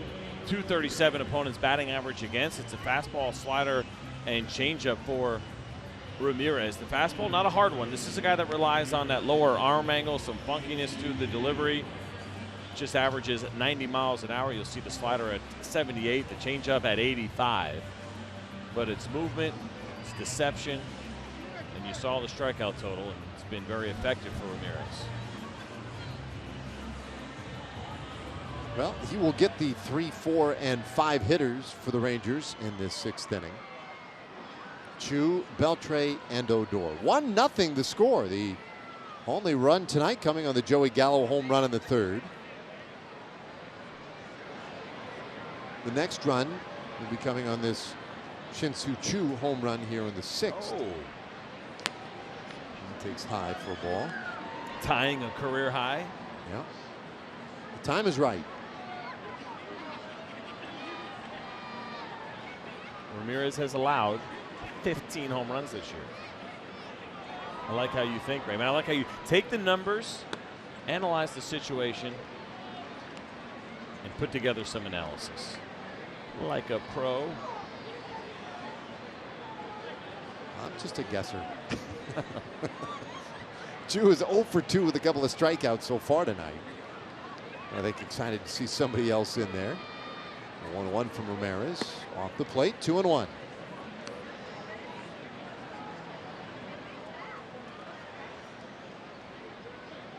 And the thing about Ramirez, those 15 home runs, the most allowed, tied for the most allowed by a reliever. And I say a reliever because I put air quotes around it.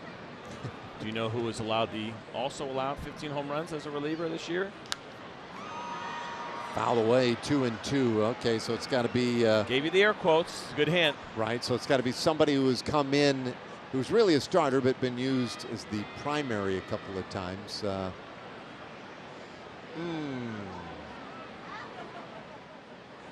Is it specifically in relief appearances that this person As a reliever. Home runs as a reliever. I have no idea. Ryan Yarbrough. He's got 13 wins as a reliever. He's also allowed 15 home runs.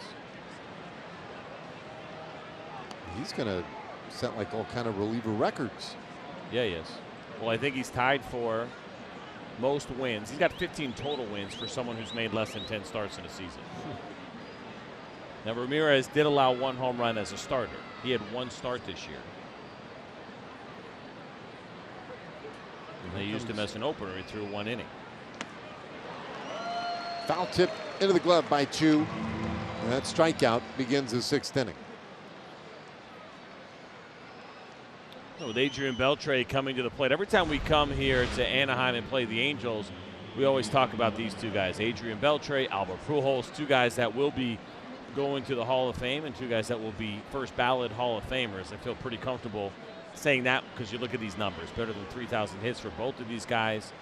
Nearly 500 home runs for Adrian, over 600 for Albert. And then, of course, he's been such a great RBI man over the course of his career. Pretty impressive to look at those 2 guys side by side.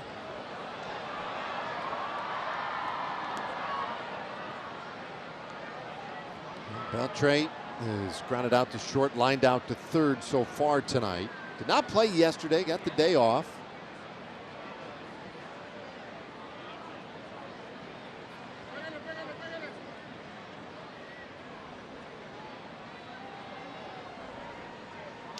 And he hits this ball well out to left field, but Upton is there. And there are 2 away. We're looking ahead to the Seattle series. And just looking at their rotation and how they're planning to use guys. And you know, the way things fall, it appears as if Felix Hernandez will not pitch against the Rangers in that series. So his season, did he start yesterday? Or tonight? I think he's. When we were there, right, there was the conversation about him making another start. We showed him in the bullpen, but he was scheduled to make a start. Was that supposed to be today? It was. Well, it was speculated that it might have been on Monday, and then I think it got pushed back. So now the count to Odor is 1-0. So then the question becomes if, I don't know if there's any way to get Hernandez to pitch in that series, get Beltre in there, get those two good friends who've been so entertaining head-to-head. Get them to face one another at least one more time. This ball hit hard and through and into center field. A base hit for Odor, his first of the night. That one through the shift. Good job here by Rugi. He's always got to deal with these shifts. You see that leg kick, foot down in plenty of time, and he laces that ball into center field. Look where Simmons is. Now, remember Little League night, what we talk about. What did Doctor Defense take us through? The jump? The jump. Andrews and Simmons is, we talk about it all the time, probably the best defensive shortstop in the game. He didn't jump. He looked pretty flat-footed there.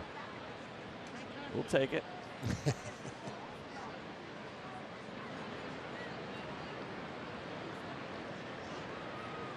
Profar 0 for 2 so far today with a couple of strikeouts.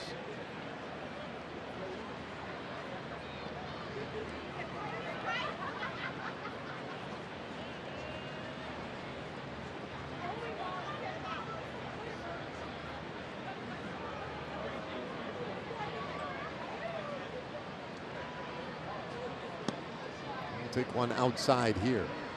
Kind of a cool story too about Felix Hernandez, and we'll get into it more when we're in Seattle, but a guy who came here from Venezuela and has had a great career with the Mariners, and then today was finally sworn in as a citizen of the United States. He passed his final interview on Monday, today sworn in. And now a citizen of the United States, and his teammates really saluted him today. Really kind of cool stuff for a guy who appreciates very sincerely the opportunity to be an American. And it's just really kind of a fun and cool story with King Felix. So it'll be fun to see him again this weekend up in Seattle. First, so the Rangers have a little work to do here. They're ahead 1-0 tonight.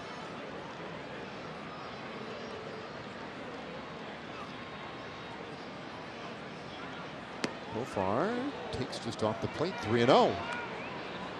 I see Ramirez a little frustration on that pitch, but I mentioned he's got such great movement on his fastball. That one ran right off the plate. Now, we get a little bit more horizontal than that downward movement, at least on that one. And ideally, when you have that kind of run, you prefer it go down a little bit, but that one stayed flat right out of the strike zone.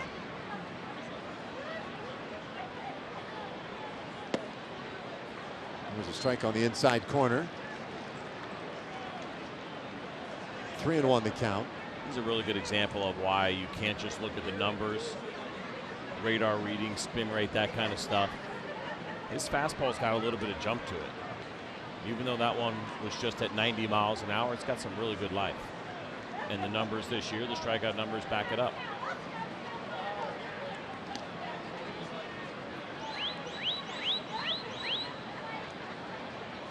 Hernandez, by the way, scheduled to start tomorrow for Seattle. All right. So really kind of, yep, frankly, screws up everything. Well, he could come back in relief on Sunday. Yeah. And that would really have to be well coordinated between Scott Service and Don Wakamatsu to make that happen. 3-1 pitch, and Profar sends this one in the air down the left field line. Foul and just out of everybody's reach. Did that police officer almost run into the ball? I think it almost caught up to him. Yeah, I think he would have been fine right where he was. It was like a heat-seeking baseball. I knew exactly where the black helmet was.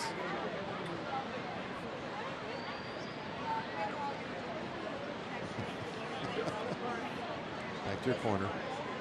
But that's tough, right? So if that's where he is set up as a security guard, you're not reading the ball off the bat, right? Well, that's true. So let's just take it easy on him a little bit. I thought you were a little rough on him there. Believe me, I would not be rough on that guy right there. 3-2 pitch. And this one grounded to short. Backhand pick by Simmons. He throws out Profar, and the inning is done. Rangers leave another man. We go to the bottom of the 6th. Still just 1-0.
inning. Look at the top of the order here. And you can show your spirit year-round. Stock up on Rangers gear. Now's the time. You go to either of a couple of team stores. Go to the one in Fort Worth at Sundance Square, or check out the majestic Grand Slam gift shop inside Globe Life Park. Hours in store information available online, texasrangers.com/retail.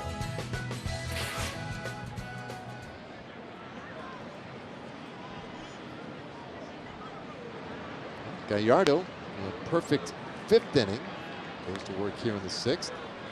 And Cole Calhoun 0 for 2 today, so that means now 2 hits. I hate to keep beating the same drum, but 2 hits in his last 49 at-bats. That's what we would call a scuffle. 1-1. And I was interested last night, and you can tell me, you're smarter at this than I am, but 9th inning last night, we were tied at 4, I believe was the score at the time. There were 2 out and nobody on for the Angels, and Calhoun was coming up. I know a lot of thought is like, hey, guys can run into one, you can win a game on the one swing, etc. But wouldn't that be a time? And again, if a guy can't bunt, I get it. I guess it's why I advocate that everybody should be able to bunt. But Rangers would have given him a bunt at that time. Is it first and second, nobody out? 2 outs, nobody on. Oh, try to bunt for a base hit. Just get somebody on base and get some of your better hitters up to the plate. Trout was waiting on deck. And that was against Chris Martin, right, at the time? Yeah, the 9th inning, yeah. So I guess just kind of throwing it out there a little late to make the observation, I suppose. But I know it seems like a certain school of thought that says no one really should ever bunt under any. Yeah. Well, bunt for a hit. I mean, bunt for a hit whenever you want.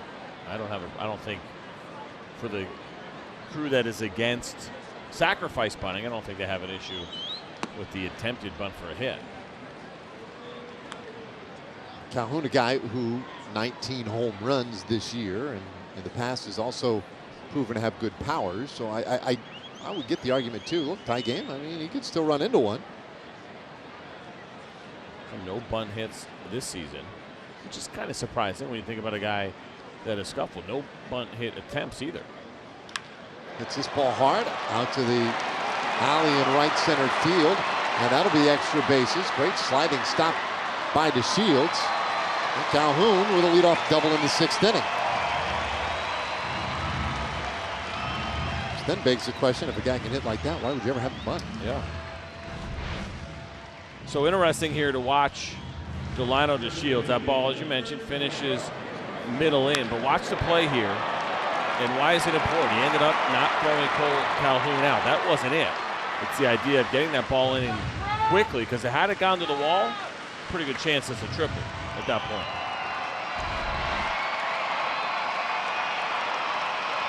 Sort of surprising to me that you'd have a guy like Calhoun trying to bunt in that spot. Safe to say you won't be taking over for Mike Scioscia next year. Well, he's the tying run now in scoring position. Jose Fernandez, a walk and a base hit, and chops this one to second. Odor will settle for the out at first. Like how Rugi even gave it a look. Loved it. You don't see it. I can't remember a time where you saw a second baseman playing in a routine second base position, throwing the ball to third because the runner was advancing on a ground out. All right, Manager Dave, how careful are you here? Really not a lot of opportunity with Ohtani either. I mean, pick your poison here in the 6th inning, but this could be a pretty critical part of the game. Are you careful? Maybe pitch around Mike Trout? Well, not really, right? Because, well, there we go, they're going to put him on. Yeah. You had a chance, you would have looked like a genius. Yeah. I mean, I pretty much tried to lay it up to you. It was like a perfect bounce pass as you were going to the basket. Here's the thing. I could drop the ball. I could plank that one as well. Don Wakamatsu heading out there now, and that will do it for Giovanni Gallardo. Our Who's In, Who's Out pitching change, sponsored by In-N-Out Burgers. So Gallardo is out. And coming in, Martin Perez to face Shohei Ohtani when we return.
One nothing, but he leaves the ball game with men on the corners, one out, and Martin Perez coming in relief. Yeah, pretty interesting. We saw Martin back on the 23rd make that start against Seattle. It was just a couple of days ago, and he threw the ball extremely well in that outing. Now, the overall numbers can be a little bit misleading. Martin went into the bullpen, and he did a really nice job, and he did a great job against lefties, which I think is obviously really important in this spot. He comes on to face Shohei Ohtani. As a reliever, left-handed hitters went 0 for 14 against Martin Perez. Ohtani has blistered 2 balls tonight. Fouls that one away, but he has accounted for 3 outs. Lined into a double play, and then hit a ball so hard to short that the Rangers were able to throw Jose Fernandez out at the plate for what would be the first out of the inning. And it's really difficult to double up on a standard ground ball double play, although we did see one yesterday, and that was just the second time he's done that all year. Fouls that one away, and it's 0-2. I like that pitch right there. That's a pitch that you have to throw with a lot of conviction, as you see the base runners, Mike Trout, Cole Calhoun. But watch this pitch from Martin Perez. You know, you and I are always kind of noticing how Ohtani kind of bails out a little bit as he swings, and so you want to be careful going in. But if you can get it down and in with some life on it, he's got the good 2-seam fastball, you can get those kind of foul tips.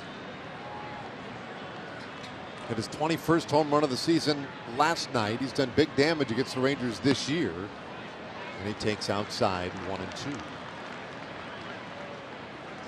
Martin Perez in relief.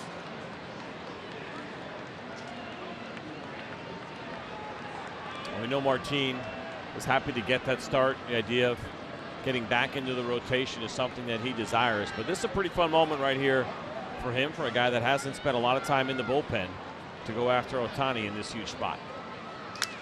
Bounced down the third baseline, just foul, and that one cracked Ohtani's bat. So I mentioned Martin Perez and what he did as a reliever against lefties. Look at this difference. 319 as a starter, and as a reliever, it is absolute domination. 0 for 14, the 4 strikeouts, no walks in there.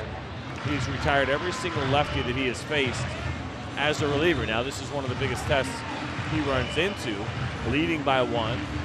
Runners at first and third, and a really good left-handed hitter in Shohei Ohtani, who has struggled against left-handed pitching, hitting just .211 this year.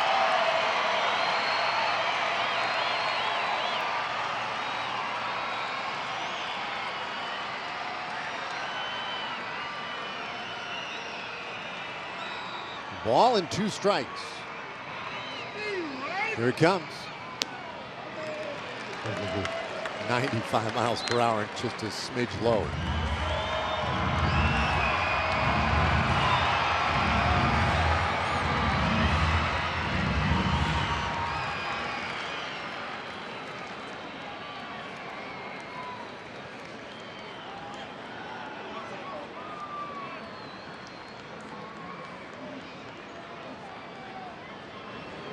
Perez readies again. This one out to center field, drops in, base hit. The tying run scores. Trout heads to third, and Ohtani has evened the game with a bloop single to center field.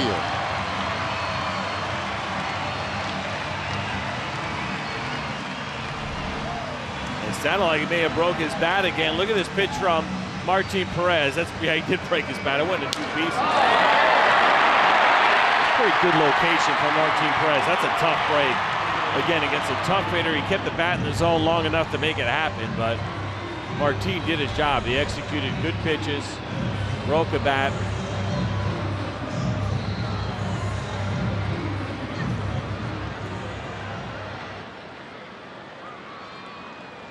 Well, unfortunately, that one had just enough to get to center field. Trout at third now, Ohtani at first. And now Upton, who was popped up and struck out. Run charged to Giovanni Gallardo's line.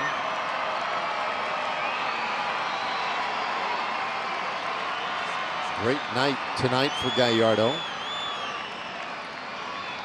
He threw the ball well. Still responsible for Trout. Bouncing ball third base. Profar deep at third. Throws to first. Pulls Guzman off the base. Everybody is safe. And the Angels lead 2-1.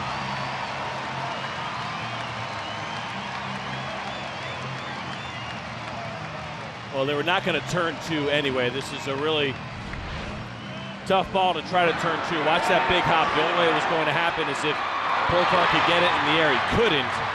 And then he rushed his throw. Watch the low arm angle and watch this thing just kind of sail on him. Nothing that Ronald Guzman could do. The error by Profar now sets up 2 base runners with 1 out. And it's a throwing error again for Jurickson. And that has been the bugaboo this year. He's had some trouble defensively and typically with the throws. Andrelton Simmons bounces into a lot of double plays. He's done it 16 times this year. And this is the guy, Martin Perez, might be able to exploit here to get out of the inning. 18th throwing error for Jurickson Profar this year. 9 of those that come at shortstop. That is the 8th at third base. He also had 1 earlier this year at second base. 2 runs across. Angels lead. It's 1-1. Simmons up there to swing it. Not a guy to take a lot of walks. Not a guy who's going to strike out a lot. He can make contact, and he does. And to that end, he does get into his fair share of double plays. Ohtani the man at second, Upton the man at first.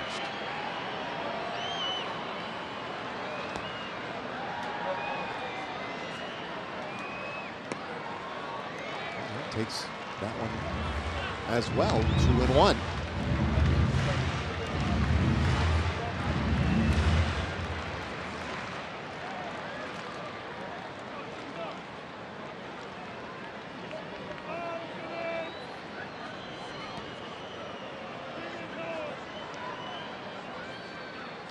There's a bouncer up the middle. Andrews has it, but he's met by Odor, and everybody's safe. An impromptu wrestling match out there behind second base. And there is no play to be had. Well, this is certainly something you do not see every day, and this is one of those deals. This is what shifts will cause sometimes, and you're going to see this hardly ground ball. Great play by Elvis Andrews, but Ruben Odor also going after that ball. It was split right between them both. Not a lot you can do about it. fancy meeting you here. You can't tell a guy, hey, I'm going to dive for him. It's full extension by Elvis Andrews. Ruben Odor knows that it's going to be tough to get to that ball. And just an unusual set of circumstances and a really tough break for Martin Perez. The broken bat base hit, the error, and now that infield base hit. So that will do it for Martin Perez. Don Wakamatsu digs deeper into that bullpen.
For the Angels, bases are loaded and Eddie Butler called upon here. I see the right-hander, game number 29 right now for Eddie Butler, but he comes in a big spot. The bases loaded and just 1 out. And for Butler so far this season, he has inherited 18 runners. 5 of them have scored, so that's a 28% score rate. A little bit better than league average. But the reason you want him in this spot is because he's done a nice job getting ground balls. And so keeping the ball on the ground, key here. 53% for Eddie Butler so far this season.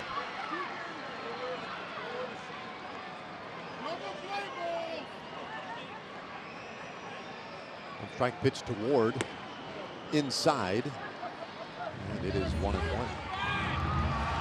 And technically, a blown save. Martin Perez.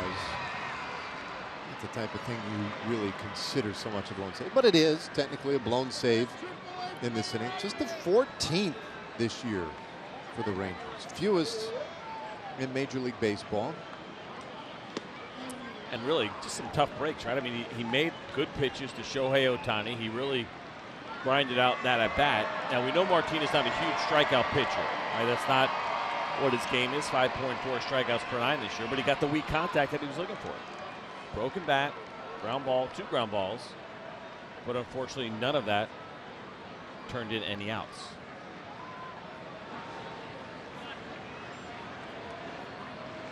Two and one the count to Ward.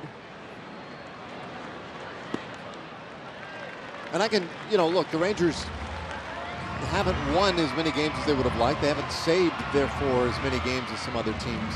And so you would say, well, naturally they wouldn't have as many blown saves. The reality is their save percentage this year is among the highest in Major League Baseball. So they've blown the fewest saves, and they've saved a very high percentage of the opportunities. 3-1, and that is ball 4. Ward walks, and another run scores. Angels lead 3-1.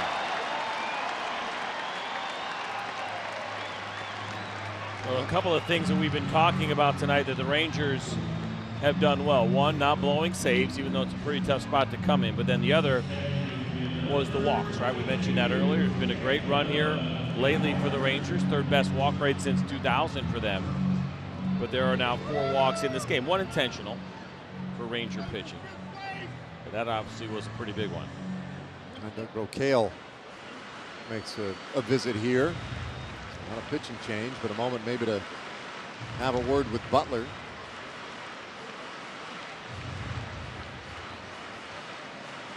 Three to one the score. And some damage obviously done this inning, but it's still certainly a game well within reach. The key here, obviously, is to make sure that no further damage is done. The 8 and 9 hitters are coming. So you mentioned those blown saves, and you say, well, okay, well, there's a lack of leads. Well, the San Francisco Giants are not having a great season. They lead Major League Baseball in blown saves. 29. It's the Nationals and the Rangers now that only have 14. I believe the Angels, as a point of comparison, they've blown like 27. Yep, 26. They're tied for fourth. And what do they have? They've it's almost like a 50-50. They've got like 32, 33 saves. Yep. In that neighborhood. I mean, when you're saving just a handful more than you're blowing, that cannot be good.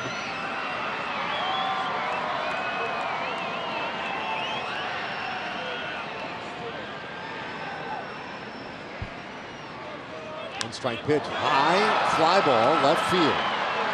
Gallo has a great arm. Upton tags. He'll head to the plate. And the throw cut off. It's a sac fly by Coward. And it's 4-1 Angels.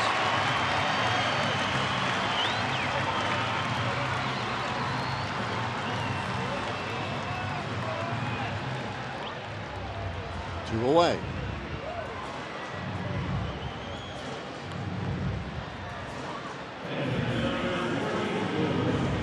Well, the first 2 runs of the inning charged to Giovanni Gallardo. The last 2 runs charged to Martin Perez.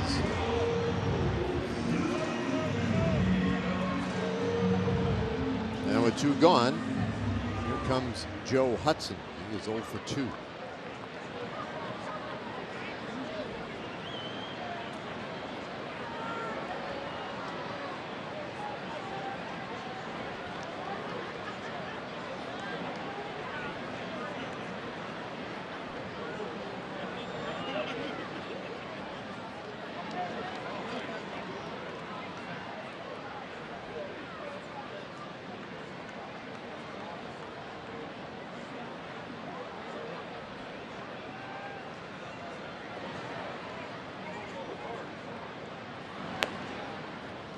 There's a strike. So 9th batter of the inning. An inning that began with Gallardo out there after 5 scoreless frames. He had allowed just 2 hits. Yada, yada, yada. It's 4-1 Angels.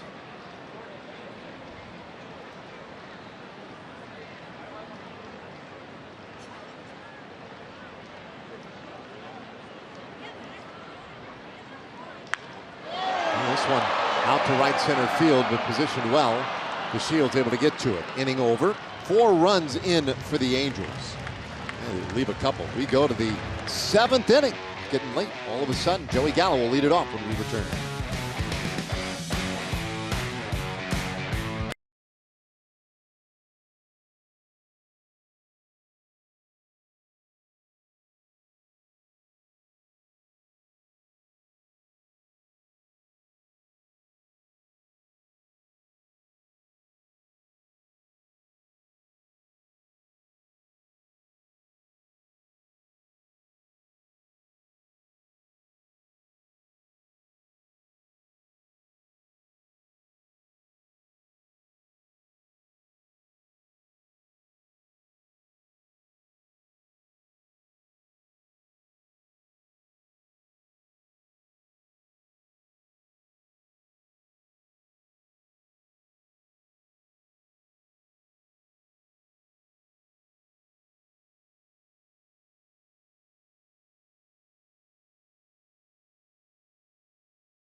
T-Mobile, and you might remember this. Joey Gallo hit an absolute bomb back in the third inning to dead center field, and that was home run number 40 for him. That one went 413 feet for Joey Gallo. That now makes back-to-back seasons in which he has hit 40 home runs. Congratulations to Joey, but we need you to do it again. We need some more. You're not done yet, hopefully. So, seventh inning, and Williams-Harris has come on here for the Angels. You see 12 strikeouts in 12 and a third innings here so far for the left-hander. And while he'd like to see that ERA down a little bit, doesn't matter as much. What he really needs to get down, the batting average to lefties so far, 389. He's done a nice job against righties, 229, but lefties have been the issue so far for Jerez. Now, he's got a good fastball, averages 95. You'll see a slider, you'll see a changeup, and a split finger as well. We'll see if he challenges Joey Gallo with that 95 to 96 mile an hour fastball.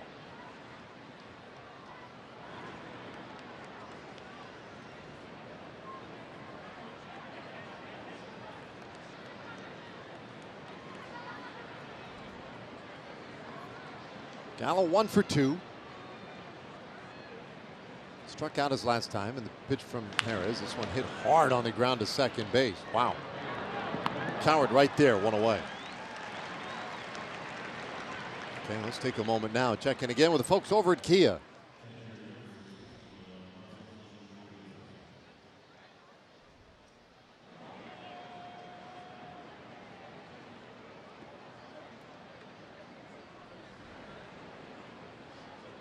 One out here, and Robinson Chirinos comes to the plate, single, and hit by a pitch.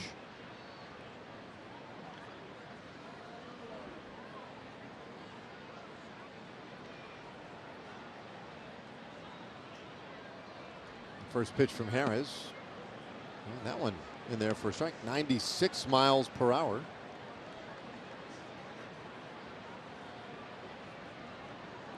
All right, so what do you think was hit harder? The Joey Gallo home run or the Joey Gallo ground out? I think you're trying to lead me to something, but I'll go with the home run. That's incorrect. 108 on the homer, 111 on that ground ball. This ball up the middle. Nice stop by Simmons. Spins and makes the throw. Of course he did. 6-3 put out, 2 away.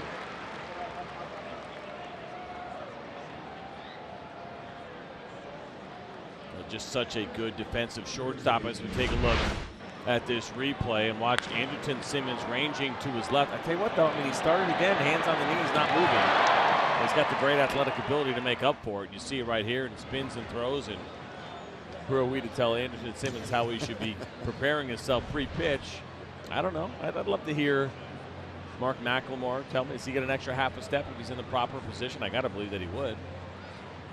I guess when you have that kind of range, it just never shows up. Not even a flinch. Yeah, I'm interested by that. I mean, obviously, to the point you've made, he knows what he's doing.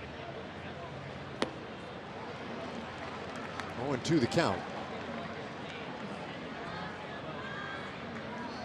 So say the pre-pitch movement that we showed you during that Little League night is really important unless you have Andrelton Simmons range. Then you don't have to do it. Strike 3, and Harris with a really impressive 7th inning. Rangers go quietly, stand and stretch here tonight with the Angels leading 4-1.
4-1 as we welcome you back. Game 2 of this 3-game series. And the pitching rotation got altered today. We know now the final 5, and Martin Perez will be a part of that final 5. He will be taking the place of Mike Minor. That's why Perez did not see a ton of action tonight. Mike Minor will not get his last start of the season for no other reason that they wanted to end him on a high note. They felt like his innings count was right about where they wanted it to be, and they just didn't feel the need to push him that extra start. He had 77 and 2/3 innings in 2017, more than double that here in 2018. And when you look at what he was able to do in the second half of the season, they really feel like that's something for him to build on to head into 2019. And talking to Mike before today's game, he said, look, I understand the decision. I feel good. I feel like this is a good launching point for me for next year. His goal next year is 200 innings. It's a lofty one, but he feels like it's one that if he handles things right in the offseason and if they manage things well throughout the season next year, it's a number he can get to. You love hearing guys talk about that, and it's a smart move at this point, I think, to back off a little bit with Mike Minor. It's very safe to say that this season has been a huge success for him, and his return to the rotation has been a really good one. But the idea, I think, now of backing off, he did a great job of holding that velocity, which was something to keep an eye on. And we highlighted the slider in his last game and how good the slider has been. I think it was over his last 8 or 9 starts compared to the beginning of the season. That has only gotten better, so good time to back off a little bit and go into the offseason looking back at this year as a huge success. Well, Zach Curtis is the new hurler here for the Rangers.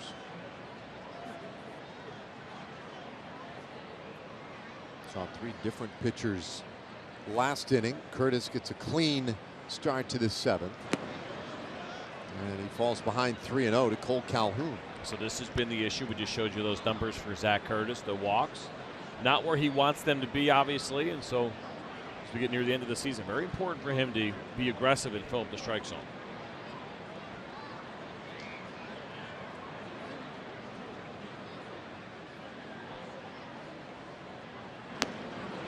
And he'll take ball 4. So Calhoun on a 4-pitch walk to begin the 7th inning. Time for a Chevy game break. Let's check in again with Rick Renner.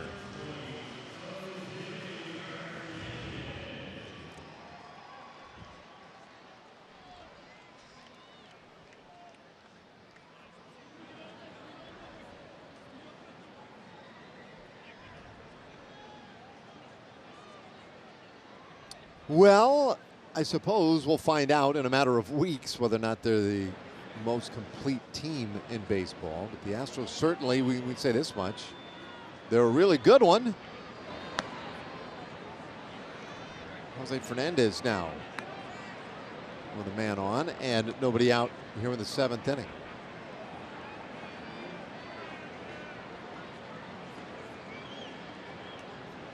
Who do you think the most complete team is? I tell you what, they're pretty close. They're going to be right up there. I think the Red Sox are pretty close as well.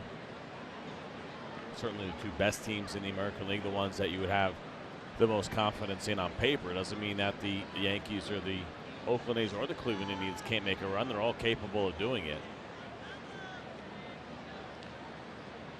I don't know if there's a team in the National League that jumps out. We'll see.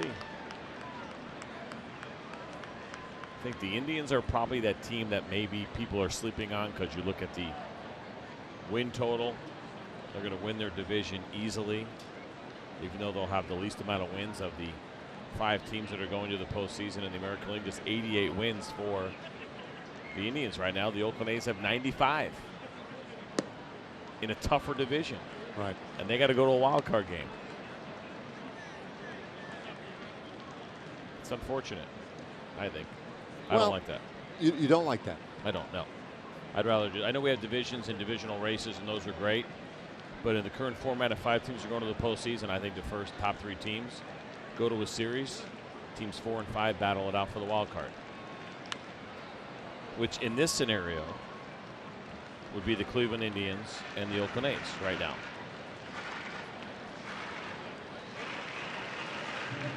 Yeah. I'm trying to think, you know, sort of off the top here why I don't like that. Do they do it in hockey I don't know. I don't know how it works. or basketball?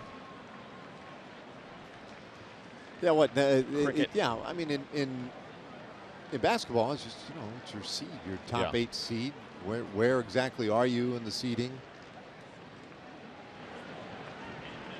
So yeah, it doesn't matter divisions. Uh-oh, in the dirt. Runner off first a little bit, and the throw back down to first gets him. Calhoun picked off. Trying to take that little secondary lead, and he's the first down of the inning. A really heads-up play here by Robinson Chirinos. You're going to see this ball in the dirt. Calhoun, you know what he did there? He crossed over instead of shuffled, and that's ultimately what cost him right there. When you talk about a secondary lead, you see the shuffle there. Watch, as soon as he crossed over and realized that he couldn't go, he was done. And he started to make that aggressive step, and that's a nice job by Chirinos to get that ball down there quickly.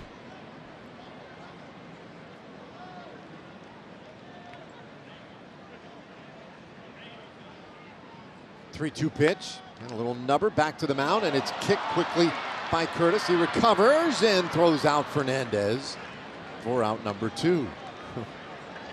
Added some excitement to that one, but got it done. 2 away.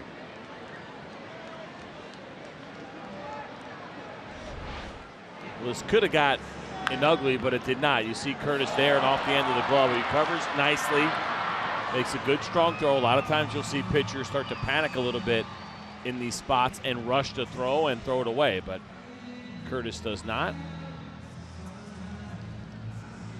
CJ, I have evaluated the American League and your idea. All right. I think I like it. Let me ask you this. Yeah.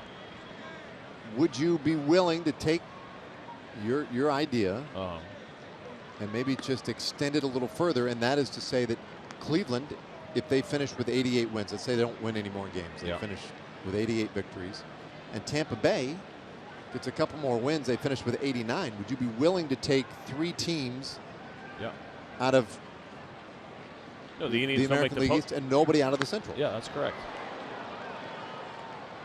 I like the scenario better if we had a fully balanced schedule. I think then it just makes it fair. I mean, divisional play to me just isn't that important. I just think that it's not as necessary as maybe it once was. Well, I mean, it does mess everything up if we do your plan, the Yeah. CJ initiative, as it is now known. Yep. With the schedules the way what- they're set, because That's what Rob Manfred calls it. because Cleveland playing the preponderance of their games against that substandard division, ostensibly they should have a lot more wins. Yes. But so they would definitely have to tweak the scheduling a little bit. I mean, basically what you're talking about then is just going to one league of 15 teams and forget the divisions. Yep. And a balanced schedule. Yep. No natural rivalries. I'll give you 6 interleague games. Wait a minute, And you'd be lucky that you get those. Just be grateful that you're getting your 6. Take them and walk away. Because I got no problem dropping it to 0. Suddenly you've taken quite the hard line on this. You need to calm down a little bit. This ball popped up into short center field. And handled by DeShields. The inning is done. All right, everybody calm down. We're going to the 8th inning. It's 4-1.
the 8th inning. And it's going to bring us to our Southwest Airlines player breakdown. Delino DeShields showing off the wheels. We saw this bunt earlier in the game, and he reached that sprint speed of 31.0 feet per second. That's nearly 7 feet per second quicker than league average. And then some defense today. The catch probability, 32%. Well, that's going to get you 4 stars, Delino DeShields, so congratulations on those.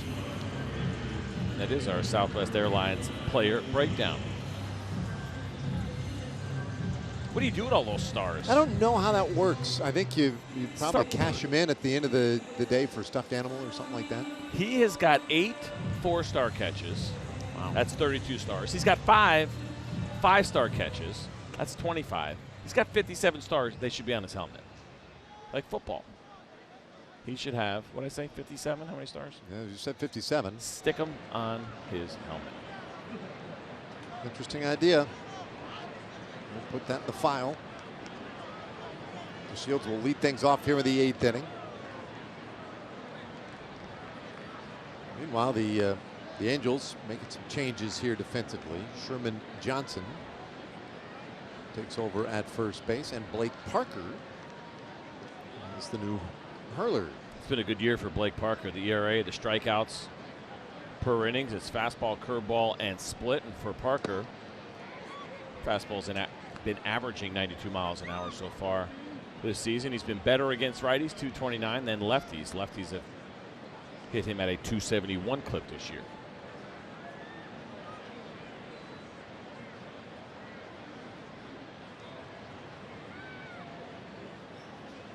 Parker's 2-0, and that one is upstairs. 3 balls and no strikes. It's a 3-run game. Rangers got their run in the 3rd. And outside of that 3rd inning, they've had precious few opportunities.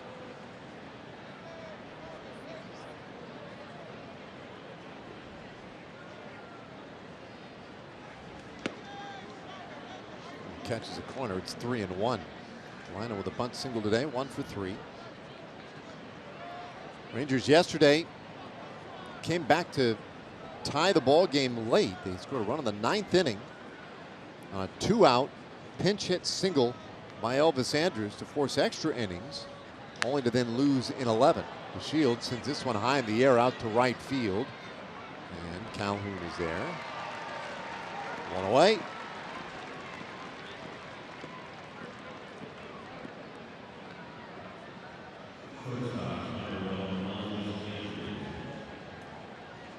Here comes Andrus. They announced a crowd tonight, 36,308, and many of whom have slipped out the back door.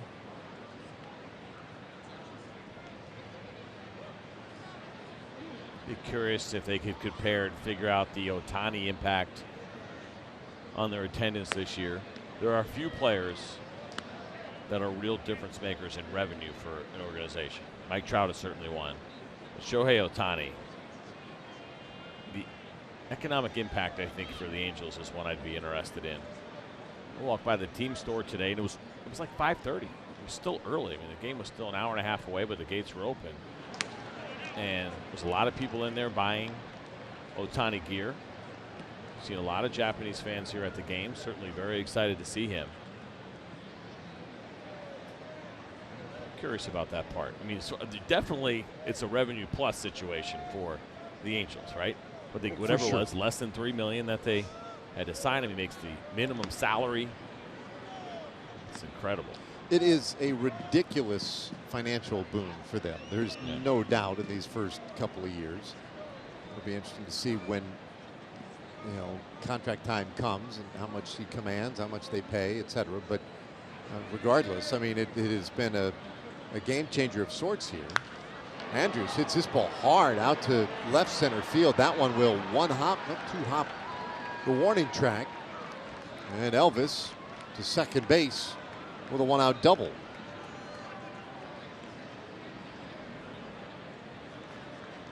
Well, Elvis got a hold of this one. This is solid swing. Ball that was supposed to be down and away stayed up, maybe outer half, but there's Elvis getting it out front. But just absolutely drilled this thing. You'd think 2 hops, I thought 1. Yeah, what not? Smoked it.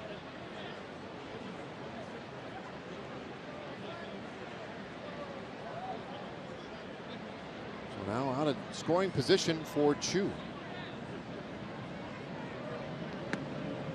Oh, this is just a little bit high. No, I've always wondered is there additional television or media revenue for a team like NHK televises the games? I don't know if that's an MLB package that they have with them. I would have to believe. Well, you know, I'm not sure, actually. I'll have to ask Margaret tomorrow. And the idea that NHK would pay the Angels specifically? Yeah. Or is that a deal that's negotiated through Major League Baseball to then either carry our feeds, which they do sometimes, right? Certainly with Darvish and even South Korea for Chu. We've talked about that before, where they're calling the game off of the Fox Sports Southwest broadcast, but then also you have NHK where they'll put their own specific broadcasts on. So I don't know. There's definitely dollars involved, though. That is for sure. Chu's had a tough night tonight. 3 strikeouts.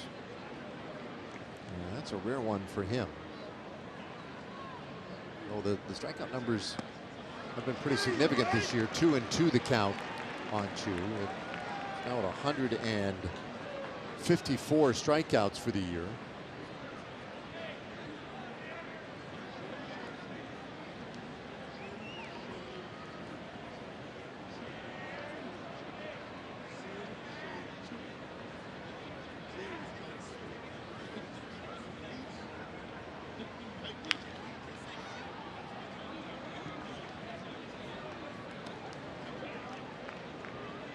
Stays 2-2.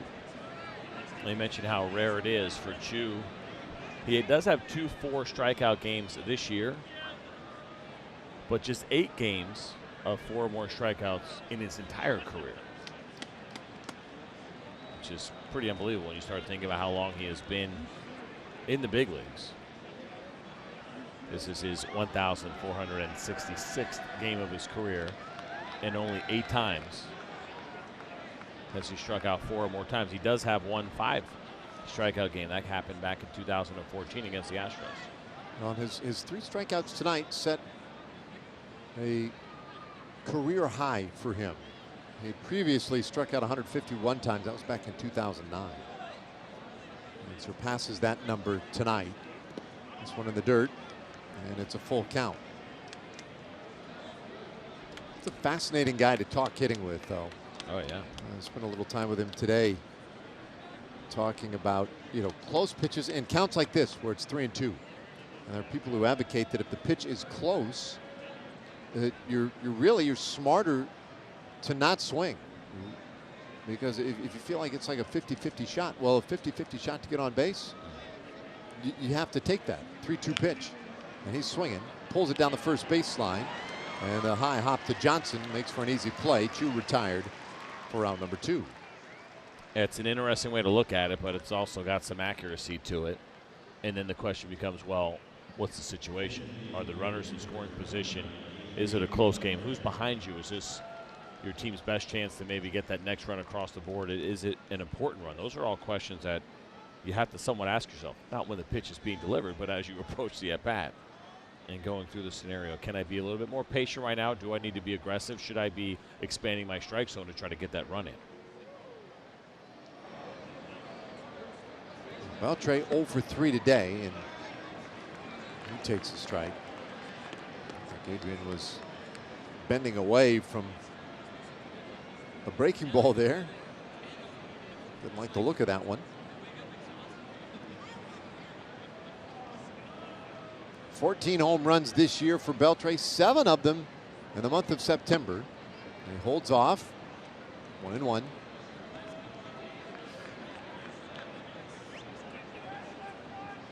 Active career hits leader. More hits than any foreign-born major league player in history.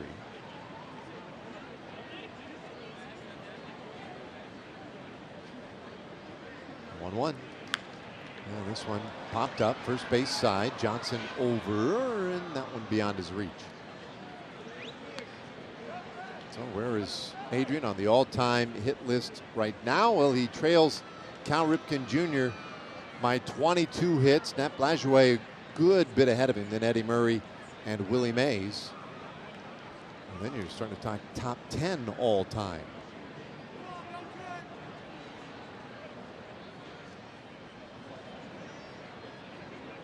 One-two pitch, and that one is outside.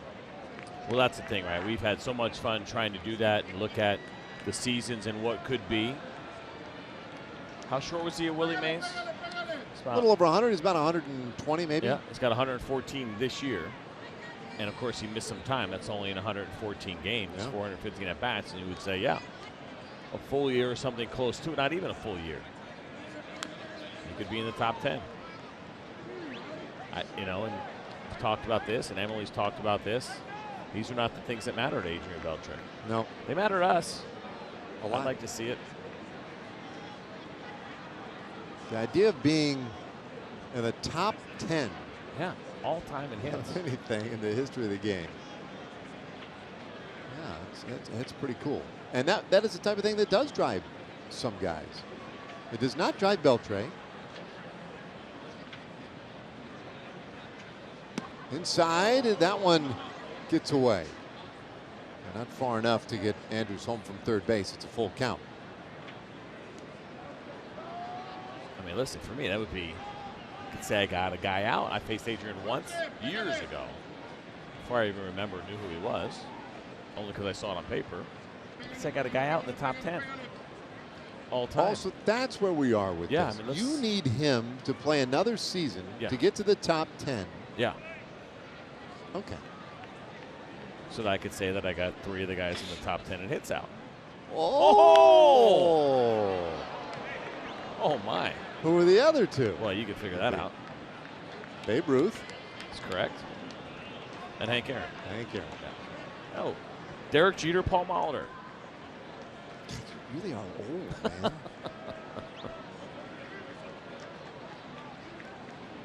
Beltre about to see the 8th pitch of this at bat.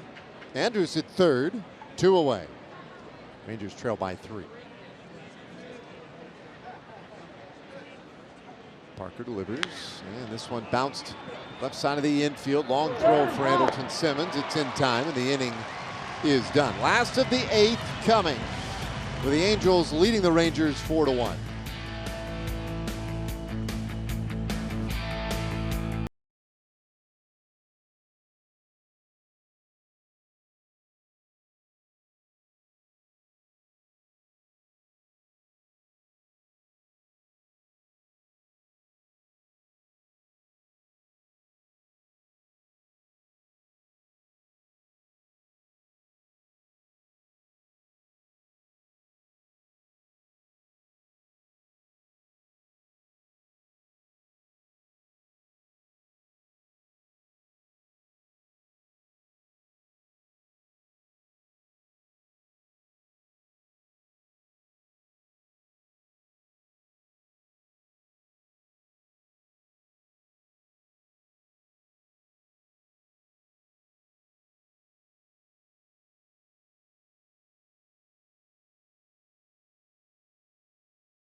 It was a big 4th inning for the Angels, excuse me, 6th inning, where they were able to put 4 on the board. The Shohei Ohtani broken bat hit, then this Andrelton Simmons broken bat hit that infield ground ball. There was also the error that we showed you there from Profar, and then the walk from Eddie Butler, and then finally the sacrifice fly. A bunch of little things going on with the Angels in that inning.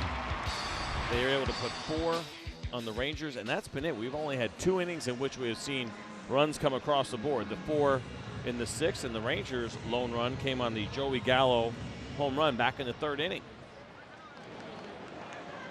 Well, C.D. Pelham comes on here, becomes the 5th pitcher of the night for the Rangers. It's a fun matchup. Power left-handed arm from Pelham. He's done a nice job with his 6 strikeouts in 6 innings so far.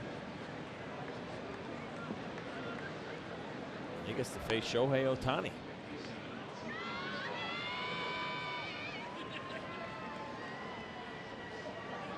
Fastball for Pelham this year has averaged 97 miles per hour.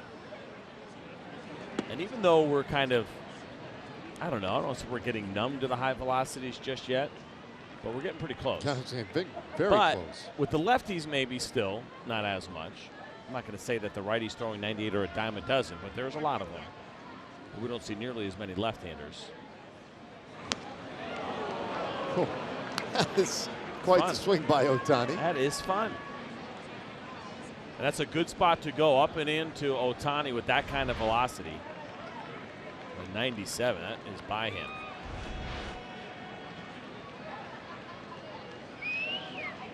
Pelham's 2-1. And a bouncer down the first baseline foul. I'd love to see him, if he could locate something on the outer third, that slider, if he could keep it nice and tight, down and away, he could probably finish off Shohei Ohtani with a strikeout. Now we know Martin Perez made a pretty good pitch down and away, and Ohtani was able to hit that broken bat base hit that we just showed you back in the 6th inning. But this is a little bit more power stuff coming out of that left-handed arm, and it does appear that Robinson Trinos wants to see the slider. 2-2. Pulls that one foul as well. Now take a look at Robinson where he is set up. He sat middle. He wasn't necessarily looking for that sweeping breaking ball, but look at every single pitch so far from Pelham. They have all been in, all 5 pitches, in or just in off the plate. He can get one away. Robinson now wants the fastball away. Might be able to do this. Oh, this one towards shortstop. And a quick throw to first just in time. Ohtani gets down that line so quickly. And by the way, he needs to maybe check in with a new bat manufacturer. Yep.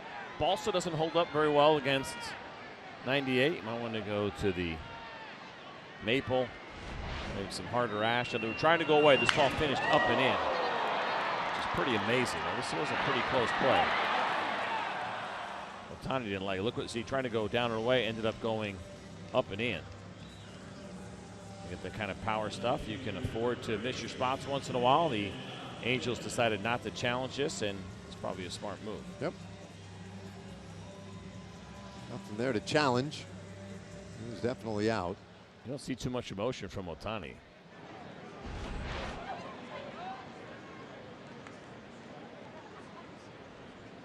Justin Upton. And this one line foul. How about strike one? Oh, come on now. How late he was on that fastball up and in.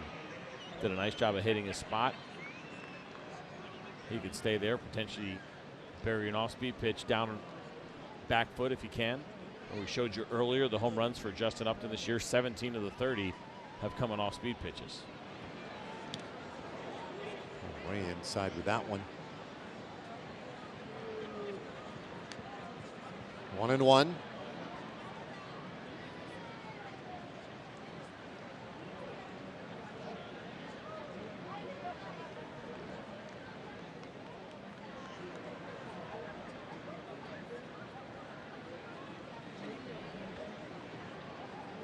Pelham sets and the pitch popped up. 98 miles per hour. Upton couldn't handle it. Good job by Guzman and foul ground, 2 away.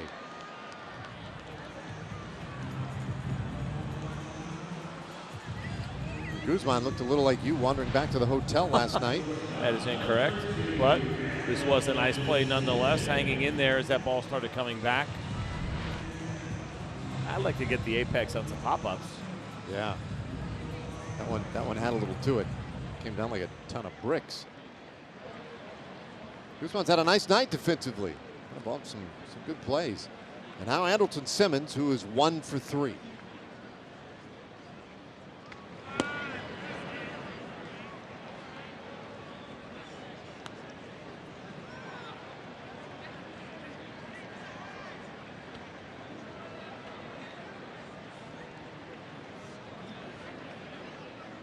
Simmons will almost absolutely swing at this pitch. Oh, wow. 2-0. Now he's anxious. You know what? He's been remarkably patient tonight. He's had a couple 4-pitch at bats. Yes, really worked the count. You know, a lot of guys try He's different seen things. 9 pitches tonight so far. Wow. That ball is crushed high in the air out there to left field. Gallo might have room though, and he does. And he makes the catch to end the inning, a 1-2-3-8. Last chance for the Rangers coming up. Odor, Profar, and Gallo are due.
Low fares, no hidden fees. That's transparency.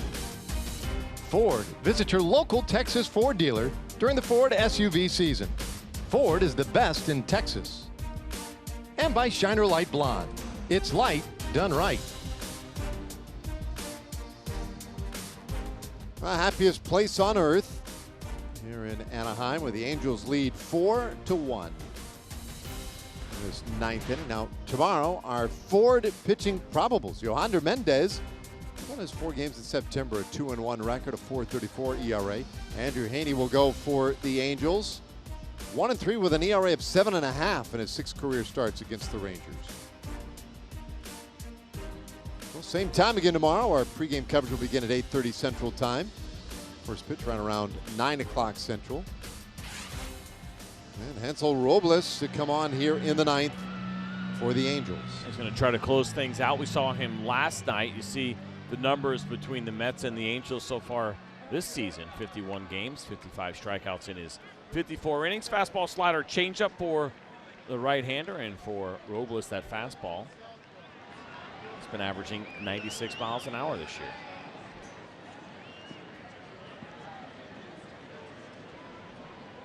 All right, 4th reliever used tonight by the Angels. And Robles against Rougned Odor. And first pitch swinging, a little roller down the first baseline, and that will result in an easy out. 1 away.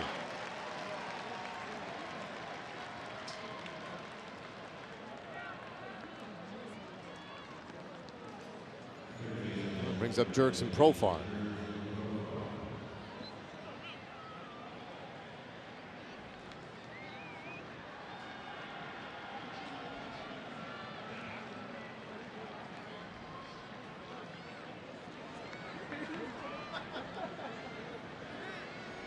Now Rangers in danger of dropping the first 2 games in this series, unless they come up with a big comeback here in the 9th inning. And that one right in there for a strike to Profar. Yesterday, the Rangers needed a run in the 9th inning and were able to come up with it. And now they're going to need a handful of base runners in the 9th inning tonight. This one grounded down to first again, and Johnson will go to the bag himself. 2 up, 2 down. Time for a word from the folks over at Kia.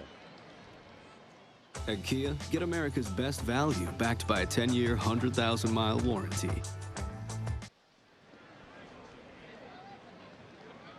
All right, so Robles, it's 2 weak ground outs. And now looks at Joey Gallo.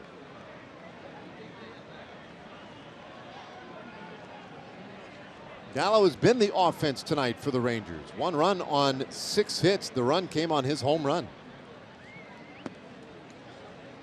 He takes downstairs. His 40th of the year.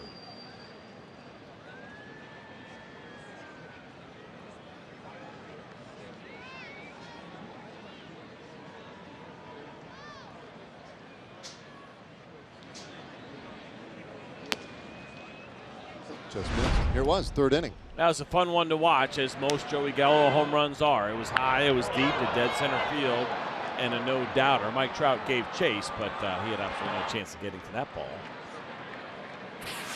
That's great to see Joey Gallo back-to-back seasons now with 40 home runs. That is absolutely amazing. Yeah, we always worry about where foul balls go. There was a dad up there just sitting down. His little guy had gone a few rows up, and the ball just landed right in his lap. He didn't even get up. And he caught it, and he didn't look like it hurt. And his son ran up and took the ball from him. 3-1 now the count.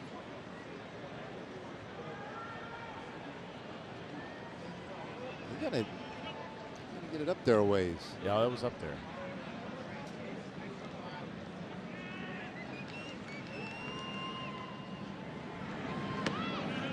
Good. That's a strike called. And a full count. 99 miles per hour from Robles.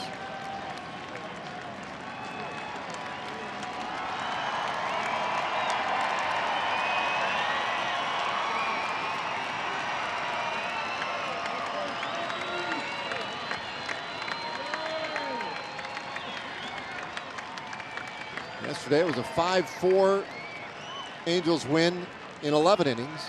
The 3-2 pitch is outside, ball 4. Rangers still have a shot to outwalk here in the 9th.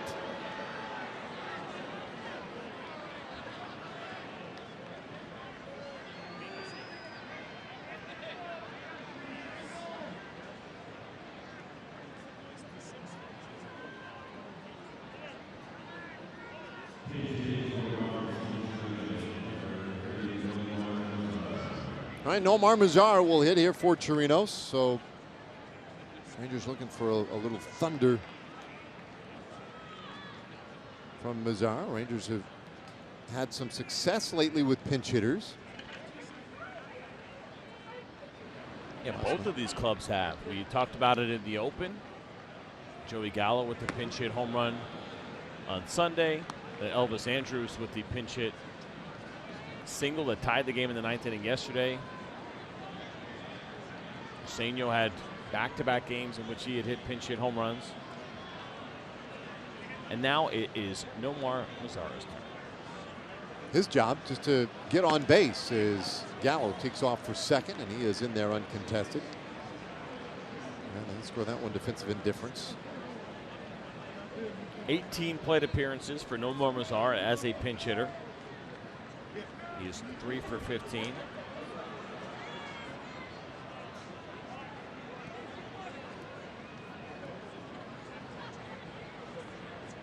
In his career, to be clear. Now, he has, real good power. and that's a big part of the game. He's also, as we've pointed out on many occasions, adept at using the whole field. He's a good complete hitter, which might suit him well in these spots. It's not like he's an all or nothing kind of guy. Normally you see a guy like Nomar coming to the plate late in a game like this, and you're thinking, yeah, they're hoping that he catches one and sends it over to the fence. That's not the case. They don't, a 2-run homer here simply makes it a 1-run game. They just need him to get on. And again, I think he's kind of well suited for this assignment. 2-1. That'll even the count. He certainly has the swing for it when you think about guys' their ability to put the ball in play, even swings. Now, he is also a guy that I think does have some rhythm to what he does, so the idea of coming off the bench a little bit cold could be uncomfortable for him.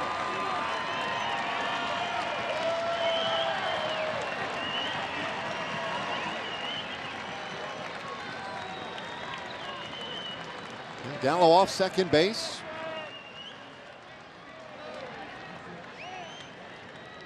The Robles 2-2 pitch out of the way.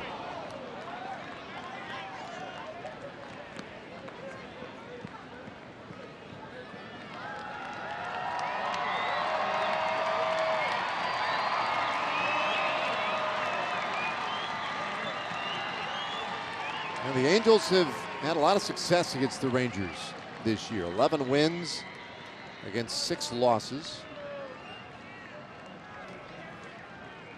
Houston took 12 games in the head-to-head series this summer. Oakland took 13.